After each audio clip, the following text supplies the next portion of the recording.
पेतमपेतकृत्यं द्वैपायनो विरहकातर आजुहाव पुत्रेति तन्मयतया तरवोऽपि नेदुः तं सर्वभूतहृदयं मुनिमानतोऽस्मि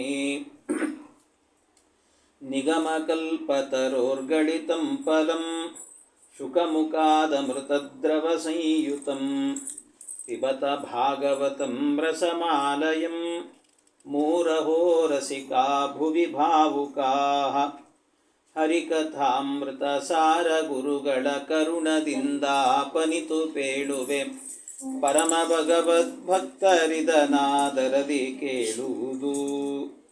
ಶ್ರೀ ಗುರುಭ್ಯೋ ನಮಃ. ಹರಿ ಓಂ ಹರಿ ಓಂ ಹರಿ ಓಂ. ಗೃಹಾತ್ ಪ್ರವ್ರಜಿತೋ ಧೀರಃ ಪುಣ್ಯತೀರ್ಥಜಲಾಪ್ಲುತಃ ಶುಚೌ ವಿವಿಕ್ತ ಆಸೀನಃ ವಿಧಿವತ್ ಕಲ್ಪಿತಾಸನೆ. ಕೊನೆಯ ಕಾಲದಲ್ಲಿರುವಂಥ ಮನುಷ್ಯ ವಿಶೇಷವಾಗಿ ಮನೆಯನ್ನು ಬಿಟ್ಟು ಕಾಡಿಗೆ ಹೋಗಿ ಸ್ವತಂತ್ರವಾಗಿ ಬದುಕಬೇಕು ಅಂತ ಹೇಳ್ತಾರೆ.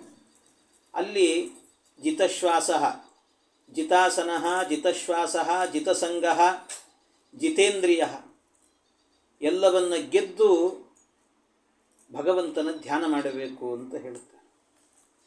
ಮನೆಯನ್ನು ಬಿಟ್ಟು ಹೋಗಬೇಕು ಅಂತಂದರೆ ಗೃಹಾತ್ ಪ್ರವ್ರಜಿತೋ ಧೀರಃ.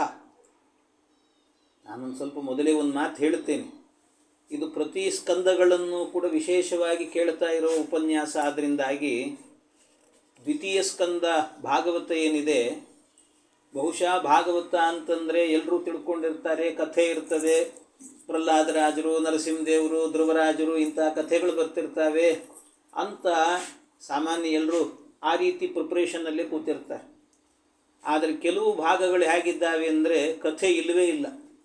ನಿಮಗೆ ಈ ದ್ವಿತೀಯ ಸ್ಕಂದದಲ್ಲಂತೂ ಕಥೆ ಸಿಗೋದೇ ಇಲ್ಲ. ನಿಮಗೆ ಕಥೆ ಅನ್ನೋದೇ ಇಲ್ಲ, ಬರೀ ತತ್ವಗಳನ್ನು ಹೇಳಿದ್ದಾರೆ.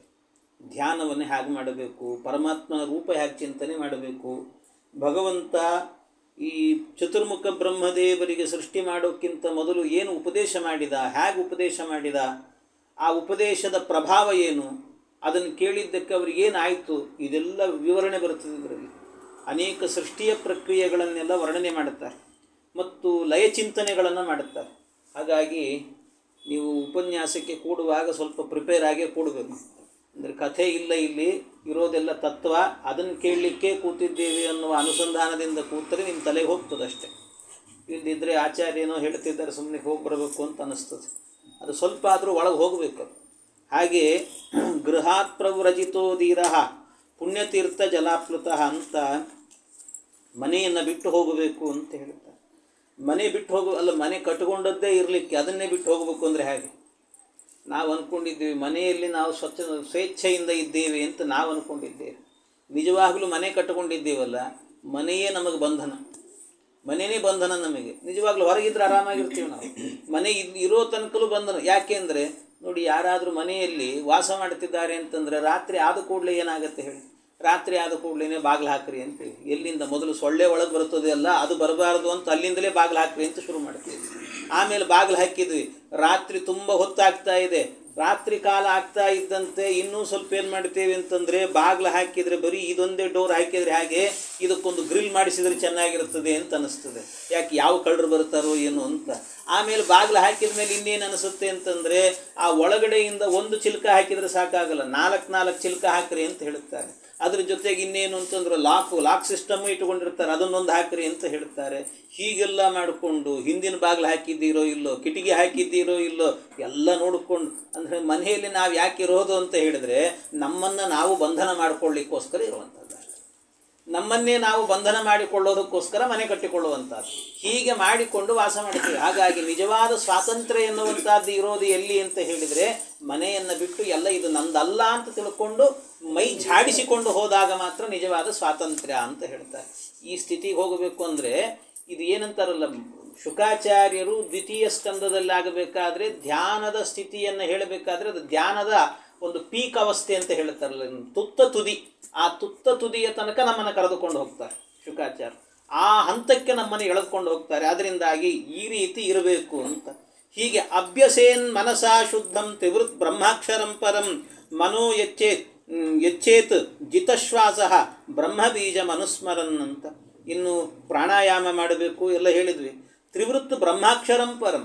ತ್ರಿವೃತ್ 3 ಅಕ್ಷರಗಳಿಂದ ಕೂಡಿರುವಂತಹ ಪ್ರಣವ ಮಂತ್ರವನ್ನು ಉಪಾಸನೆ ಮಾಡಬೇಕು ಅಂತ ಹೇಳ್ತಾರೆ. ಓಂಕಾರವನ್ನು ಉಪಾಸನೆ ಮಾಡಬೇಕು ಅಂತ. ಅಕಾರ ಉಕಾರ ಮಕಾರ ಈ 3 ಅಕ್ಷರಗಳು ಸೇರಿತು ಅಂದರೆ ತ್ರಿವೃತ್, ಅದನ್ನು ತ್ರಿವೃತ್ ಅಂತ ಹೇಳಿದ್ರು. ಹಾಗೆ 3ರಿಂದಲೂ ಕೂಡ ಸೇರಿಕೊಂಡಿರುವಂಥ ಏನು ಓಂಕಾರ ಇದೆಯಲ್ಲ, ಆ ಓಂಕಾರವನ್ನು ಉಪಾಸನೆ ಮಾಡಬೇಕು ಅಂತ ಹೇಳಿದರು. ಓಂಕಾರವನ್ನು ಉಪಾಸನೆ ಮಾಡುವುದು ಅಂದರೆ ಏನು? ಓಂ ಅಂತ ಹೇಳ್ತಾ ಕೊಡೋದಾ? ಅಲ್ಲ. ಮತ್ತೇನು ಅಂದರೆ, ನೀವು ಓಂ ಅಂತ ಓಂಕಾರವನ್ನು ಹೇಳಬೇಕಾದ್ರೆ ಅಲ್ಲಿ 3 ಅಕ್ಷರಗಳಿದ್ದಾವೆ ಅನ್ನುವ ಅನುಸಂಧಾನ ಇರಬೇಕು ನಮಗೆ. ಅಂದರೆ 3 ಅಕ್ಷರಗಳು ಅಂದರೆ ಯಾವುದು?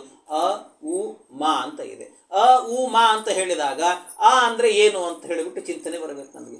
ಆ ಅಂತ ಹೇಳಿದರೆ ಅಕಾರ ವಾಚ್ಯನಾದ ಭಗವಂತ, ಅಥವಾ ಆ ಅಂತ ಹೇಳಿದರೆ ಸಮಗ್ರ ಋಗ್ವೇದ. ಆ ಎಲ್ಲ ಋಗ್ವೇದದಿಂದ ಪ್ರತಿಪಾದ್ಯನಾದವನು ಭಗವಂತ.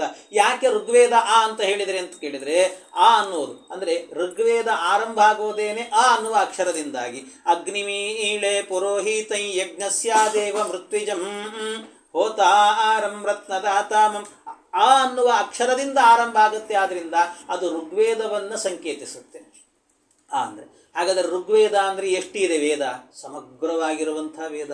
ಒಂದೊಂದು ವೇದದಲ್ಲಿರುವಂಥ ಒಂದೊಂದು ಪದಗಳು, ಒಂದೊಂದು ಅಕ್ಷರಗಳು, ಒಂದೊಂದು ವಾಕ್ಯಗಳು, ಒಂದೊಂದು ಋಕ್ಕುಗಳು ಎಲ್ಲವೂ ಕೂಡ ಭಗವಂತನನ್ನು ಪ್ರತಿಪಾದನೆ ಮಾಡುತ್ತೆ ಅನ್ನುವ ಅನುಸಂಧಾನವನ್ನು ತಂದುಕೊಡಬೇಕು. ಅಷ್ಟೇ ಅಲ್ಲ, ಉ ಅಂತ ಹೇಳಿದರೆ ಅದು ಯಜುರ್ವೇದವನ್ನು ಸಂಕೇತಿಸುತ್ತೆ. ಯಾಕೆ ಅಂತ ಹೇಳಿದರೆ, ಯಜುರ್ವೇದ ಆರಂಭ ಆಗುವುದು ಇಷೇತ್ವೋರ್ಜೇತ್ವ ಪಾಯವಸ್ಥ ಈ ಅನ್ನುವ ಅಕ್ಷರದಿಂದ ಆರಂಭ ಆಗುತ್ತೆ. ಆದರೆ ಉ ಅನ್ನೋದು ಎಲ್ಲಿ ಅಂತಂದರೆ ಯಜುರ್ವೇದ ಕೊನೆಗೊಳ್ಳುವಂಥದ್ದು.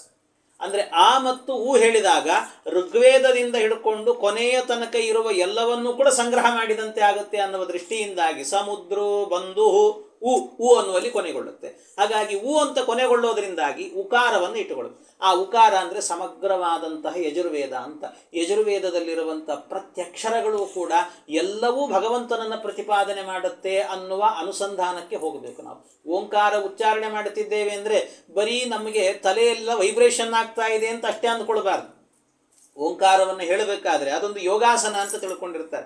ಯೋಗಾಸನ ಅನ್ನೋಕ್ಕಿಂತ ಅದು ಧ್ಯಾನದ ಅವಸ್ಥೆ, ಧ್ಯಾನ ಯೋಗ ಅದು. ಆ ಧ್ಯಾನದ ಯೋಗಕ್ಕೆ ಹೋಗಬೇಕು ಅಂತಾದರೆ ನೀವು ಓಂಕಾರವನ್ನು ಹೇಳಬೇಕಾದ್ರೆ ಅದನ್ನು ಪ್ರಣವ ಮಂತ್ರವನ್ನು ಎಷ್ಟು ಚೆನ್ನಾಗಿ ಅಂದರೆ ಅದನ್ನು ಉದಾತ್ತ ಅಂದರೆ ಈ ಪ್ಲುತಾಕ್ಷರವಾಗಿ ಹೇಳಬೇಕು. ಪ್ಲುತ ಅಂತ ಹೇಳಿದರೆ ಸಾಮಾನ್ಯವಾಗಿ ಅಕ್ಷರಗಳಲ್ಲಿ ಹ್ರಸ್ವ, ದೀರ್ಘ, ಪ್ಲುತ ಅಂತ 3 ಸ್ವರಗಳು. ಆ 3 ಸ್ವರಗಳಲ್ಲಾಗುವಾಗ ಹ್ರಸ್ವ ಅಂದರೆ ಸುಮ್ಮನೆ ಹೇಳುವಂಥದ್ದು ಓಂ ಅಂತ ಅಷ್ಟೇ. ಇನ್ನು ಅದು ಓಂಕಾರ ಅನ್ನುವಂಥದ್ದು ಹ್ರಸ್ವದಲ್ಲಿ ಬರೋದೇ ಇಲ್ಲ ಅಂತ ಇಟ್ಟುಕೊಳ್ಳಿ. ಅಂತೂ ಓಂ ಅಂತ ಹೇಳಿದ್ರೆ ಯಾಕೆ ಅಂದರೆ ಅಕಾರ ಉಕಾರ ಸೇರಿ ಹುಟ್ಟಾದದ್ದಾದ್ರಿಂದ 2 ಅಕ್ಷರಗಳು ಸೇರಿದ್ರಿಂದ ಆ ಉ ಅನ್ನೋದು, ಆ ಅನ್ನೋದು ಒಂದು ಹ್ರಸ್ವ, ಉ ಅನ್ನೋದು ಒಂದು ಹ್ರಸ್ವ. ಹಾಗಾಗಿ 2 ಹ್ರಸ್ವಗಳು ಸೇರಿತ್ತು ಅಂದರೆ ಒಂದು ದೀರ್ಘ ಆಗುತ್ತೆ. ಹಾಗಾಗಿ ಎಷ್ಟೋ ಜನರಿಗೆ ಏನು ಅಂದರೆ ಸಮಸ್ಯೆ ಏನಂತಂದರೆ, ನೀವು ಕನ್ನಡದಲ್ಲಿ ನೋಡಿರ್ಬೇಕಾದ್ರೆ ಕನ್ನಡದ ಭಾಷೆಗಳಲ್ಲೆಲ್ಲ ಆಗಬೇಕಾದ್ರೆ ಈ ಅಕ್ಷರಮಾಲೆಗಳನ್ನು ನೋಡಿದರೆ ನಿಮಗೆ ಗೊತ್ತಾಗುತ್ತೆ. ಏನು ಅಂತಂದರೆ ಅಕಾರಾದಿಗಳಿಂದ ಸ್ವರಾಕ್ಷರಗಳನ್ನು ಹೇಳ್ರಿ ಅಂತಂದರೆ ಅಲ್ಲಿ ಹೇಳುವಾಗ ಎ ಅಂತ ಹೇಳುತ್ತಾರೆ. ಎ ಅಂತ 2 ಅಕ್ಷರ ಇಲ್ಲವೇ ಇಲ್ಲ. ಯಾಕೆ? ಇದು ಕನ್ನಡದಲ್ಲಿ ಬಂದದ್ದಷ್ಟೇ, ಆ ಭಾಷೆಯದ್ದಷ್ಟೇ. ಆದರೆ ನಿಜವಾಗಲೂ ನೀವು ಥಿಂಕ್ ಮಾಡಿದರೆ, ಯೋಚನೆ ಮಾಡಿದರೆ ಎ ಅಂತ ಆಗೋದೇ ಇಲ್ಲ. ಯಾಕೆಂದರೆ ಒಂದು ಎ ಇದ್ದರೆ ಸಾಕು, ಮತ್ತು ಎ ಅಂತ ಇನ್ನೊಂದು ಯಾಕೆ ಬೇಕು? ಅದು ಯಾಕೆ ಅಂದರೆ ಎ ಅಂತ ಅನ್ನುವುದೇನೆ ದೀರ್ಘಾಕ್ಷರ, ಮತ್ತು ಆ ದೀರ್ಘಕ್ಕೆ ಇನ್ನೊಂದು ದೀರ್ಘ ಅಂತ ಇರುತ್ತಾ? ಎ ಅಂತ ಆಗಬೇಕಾದ್ರೆ 2 ಅಕ್ಷರಗಳು ಸೇರಿದರೆ ಮಾತ್ರ ಏಕಾರ ಆಗುವಂಥದ್ದು. 2 ಅಕ್ಷರ ಇಲ್ಲದೇನೆ ಏಕಾರ ಆಗೋದಿಲ್ಲ. ಅಕಾರ ಮತ್ತು ಇಕಾರ ಸೇರಿದರೆ ಮಾತ್ರ ಎ ಆಗುತ್ತೆ. ಉದಾಹರಣೆಗೆ ರಮಾ ಈಶಾ ಅಂತ ಹೇಳ್ತೀವಿ, ಸೇರಿಸಿದರೆ ಏನಾಗುತ್ತೆ? ರಮೇಶ. ಅದನ್ನು ಗುಣಸಂಧಿ ಅಂತ ಹೇಳ್ತಾರೆ. ಅಂದರೆ ಆ ಮತ್ತು ಈ ಅನ್ನುವುದು ಸೇರಿದಾಗ ಮಾತ್ರ ಅದು ಗುಣ ಆಗುತ್ತೆ, ಗುಣವಾದದ್ದು ಎ ಆಗುತ್ತೆ. ಹಾಗಾಗಿ ಎ ಅಂತ ಹೇಳಿದ್ರೇ ದೀರ್ಘ, ಮತ್ತು ಆ ದೀರ್ಘಕ್ಕೆ ಇನ್ನೊಂದು ದೀರ್ಘ ಅನ್ನುವಂಥದ್ದು ಬೇಕಾಗಿಲ್ಲ. ಹಾಗಾಗಿ ಸಂಸ್ಕೃತ ಸಾಹಿತ್ಯದಲ್ಲಾಗಬೇಕಾದ್ರೆ ಆ ಅಕ್ಷರವೇ ಇಲ್ಲ, ಎ ಅಂತನ್ನುವ ಅಕ್ಷರ ಇಲ್ಲ. ಇರುವಂಥದ್ದು ಐ ಅಷ್ಟೇ. ಎ ಮತ್ತು ಐ ಬೇರೆಯೇ ಆಗಿಬಿಡುತ್ತದೆ. ಹಾಗಾಗಿ ಈ ಅಕ್ಷರ ಅನ್ನುವಂಥದ್ದು ಬೇಕಾಗಿಲ್ಲ. ಅದರಿಂದಾಗಿ ಅದು ದೀರ್ಘ ಅಂತ. ದೀರ್ಘದ ಮೇಲೆ ಒಂದು ಪ್ಲುತ ಅಂತ ಹೇಳಿದರೆ ಅದನ್ನು 3 ಮಾತ್ರಾ ಕಾಲದಲ್ಲಿ ಹೇಳಿದರೆ ಅದಕ್ಕಿಂತ ಹೆಚ್ಚು ಹೇಳಿದರೂ ಕೂಡ, ಅಂದರೆ ಉದಾಹರಣೆಗೆ ಹೇಳುವಾಗ ಓಂ ಅಂತ ಹೇಳಿದರೆ ದೀರ್ಘ, ಅದನ್ನು ಓಂ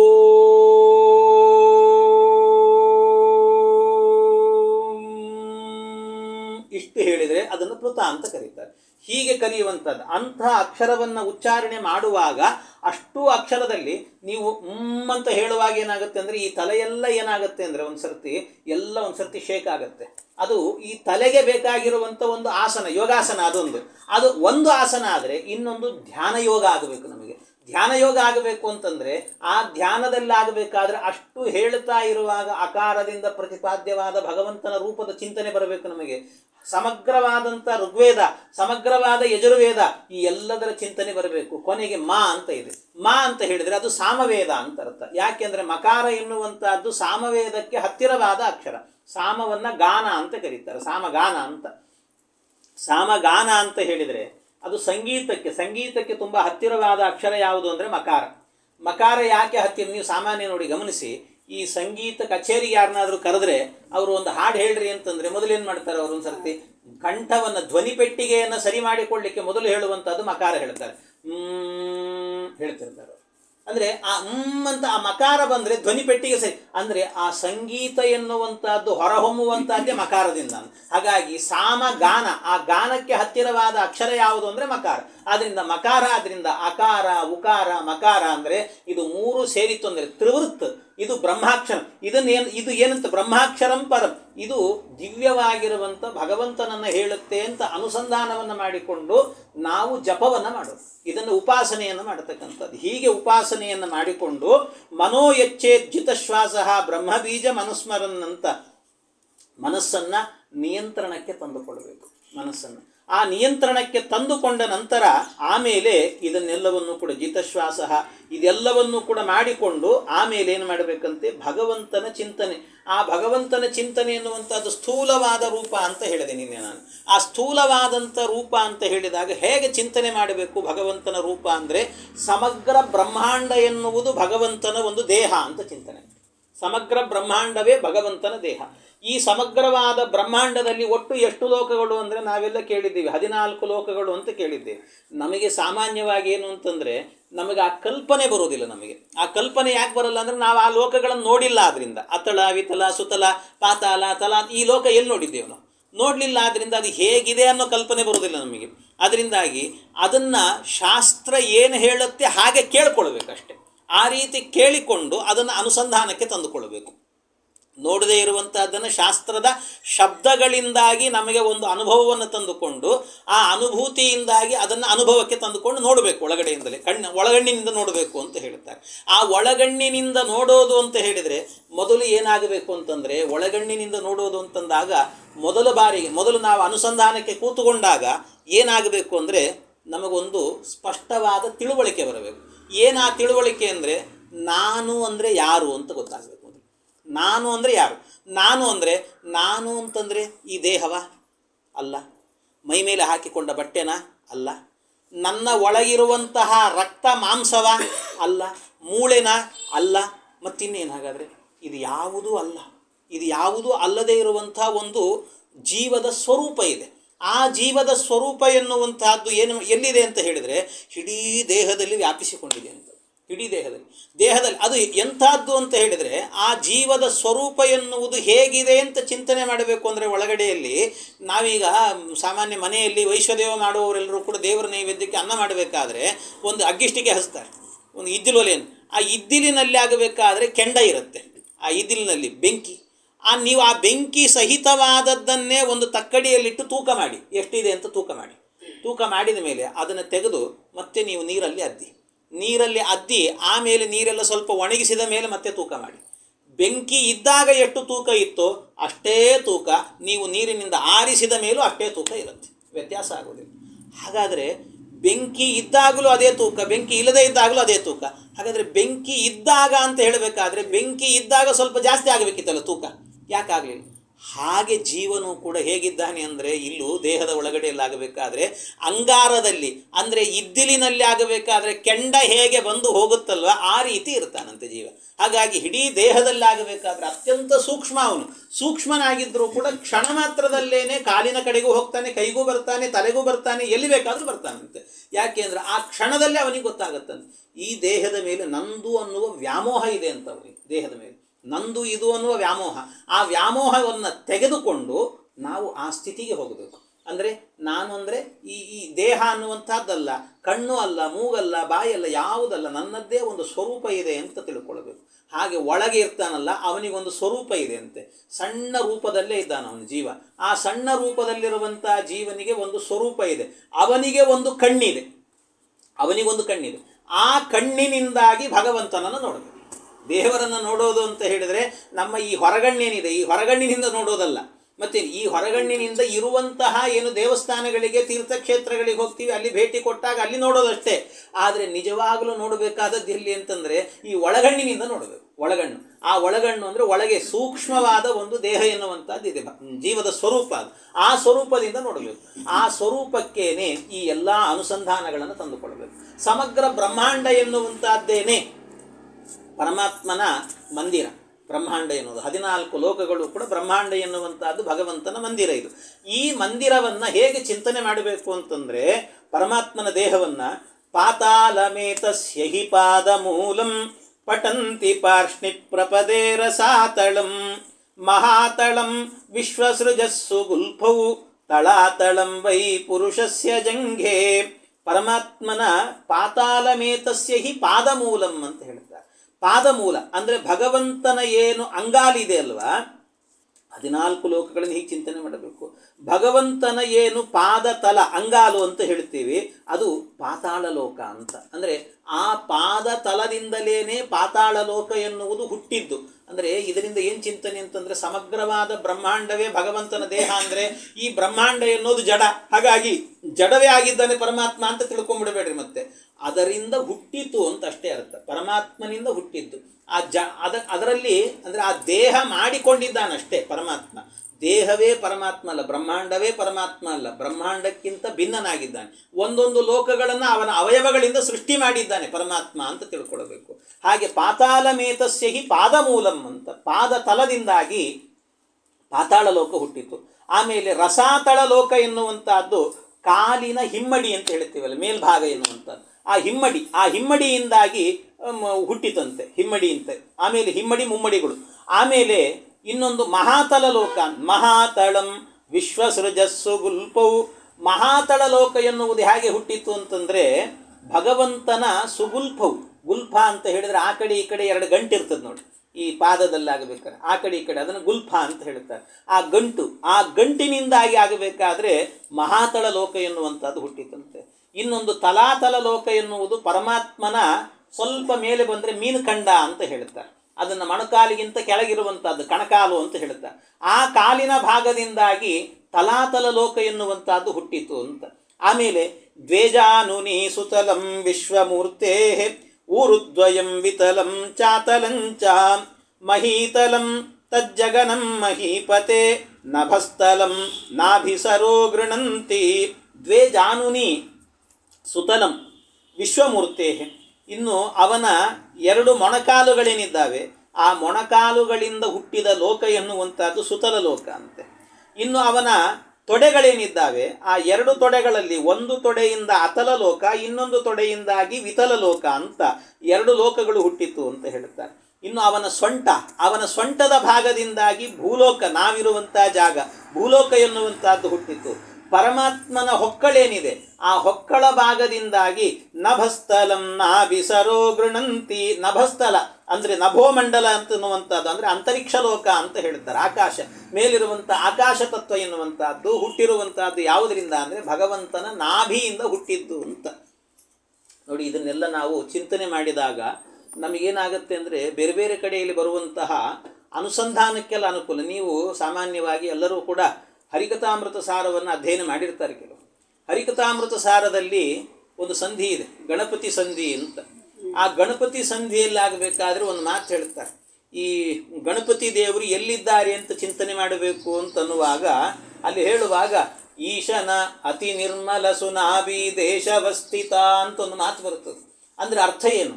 ಈಶನ ಅತಿ ನಿರ್ಮಲ ಸುನಾಭಿ ದೇಶವಸ್ಥಿತ ಅಂತ ಹೇಳಿದ್ದಾರೆ. ಅಂದರೆ ಈಶನ ಪರಮಾತ್ಮನ ಅತಿ ನಿರ್ಮಲ ಅತ್ಯಂತ ಪವಿತ್ರವಾದಂತಹ ಸುನಾಭಿ, ನಾಭಿಯಲ್ಲಿ ಹೊಕ್ಕಳಲ್ಲಿ ಸ್ಥಿತ ಇರುವಂತಹ ಗಣಪತಿ ಅಂತ ಅರ್ಥ. ಏನು ದೇವರು ಹೊಕ್ಕಳಲ್ಲಿ ಹೋಗಿ ಕೂತಿದ್ದಾನಂತ ಅರ್ಥನ? ಎಲ್ಲಿದೆ ಆ ಥರ? ಅದಕ್ಕೆ ಅರ್ಥ ಏನು ಅಂತಂದರೆ, ಈ ಏನು ಅನುಸಂಧಾನ ಹೇಳಿದ್ದಾರಲ್ಲ, ಈ ವಿರಾಟ್ ರೂಪ, ಇದನ್ನಿಟ್ಟುಕೊಂಡ್ರೆ ಮಾತ್ರ ವ್ಯಾಖ್ಯಾನ ಮಾಡ್ಲಿಕ್ಕೆ ಬರ್ತದೆ ಅದಕ್ಕೆ. ಯಾಕೆ ಅಂದರೆ ಇಲ್ಲಿ ಹೇಳಿದ್ದೇನು ಅಂತಂದರೆ, ಭಗವಂತನ ಹೊಕ್ಕಳಿಂದ ಹುಟ್ಟಿರುವ ಲೋಕ ಯಾವುದು ಅಂತ ಹೇಳಿದರೆ ಆಕಾಶ ಅಂತ ಹೇಳಿದರು, ನಭೋಲೋಕ.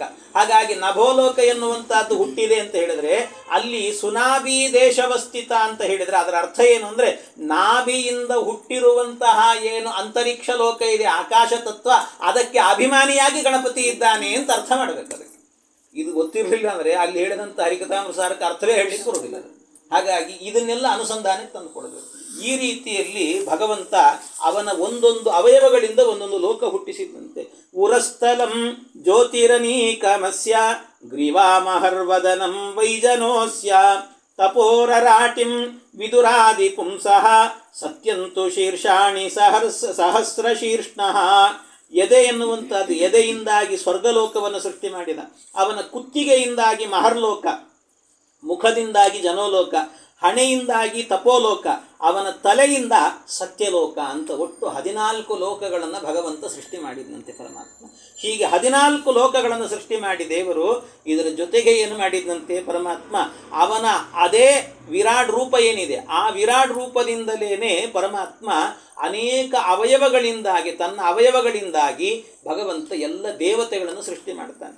ಇಂದ್ರಾದಯೋ ಬಾಹವ ಆಹುರುಸ್ರಾಹ ಕರ್ಣೌ ದಿಶ ಶ್ರೋತ್ರ ಮಮುಷ್ಯ ಶಬ್ದ ನಾಸತ್ಯದಸ್ರೌ ಪರಮಸ್ಯ ನಾಸೆ ಗ್ರಾಣಂಚ ಗಂಧೋ ಮುಖಮಗ್ನಿರಿದ್ದ. ಇಂದ್ರಾದಿ ಲೋಕಪಾಲಕರನ್ನೆಲ್ಲರನ್ನೂ ಕೂಡ ತನ್ನ ಬಾಹುಗಳಿಂದ ಸೃಷ್ಟಿ ಮಾಡಿದಂತೆ ಪರಮಾತ್ಮ. ಇದೆಲ್ಲ ನಮಗೆ ಈ ಪುರುಷ ಸೂಕ್ತದಲ್ಲಿ ಬರ್ತದೆ.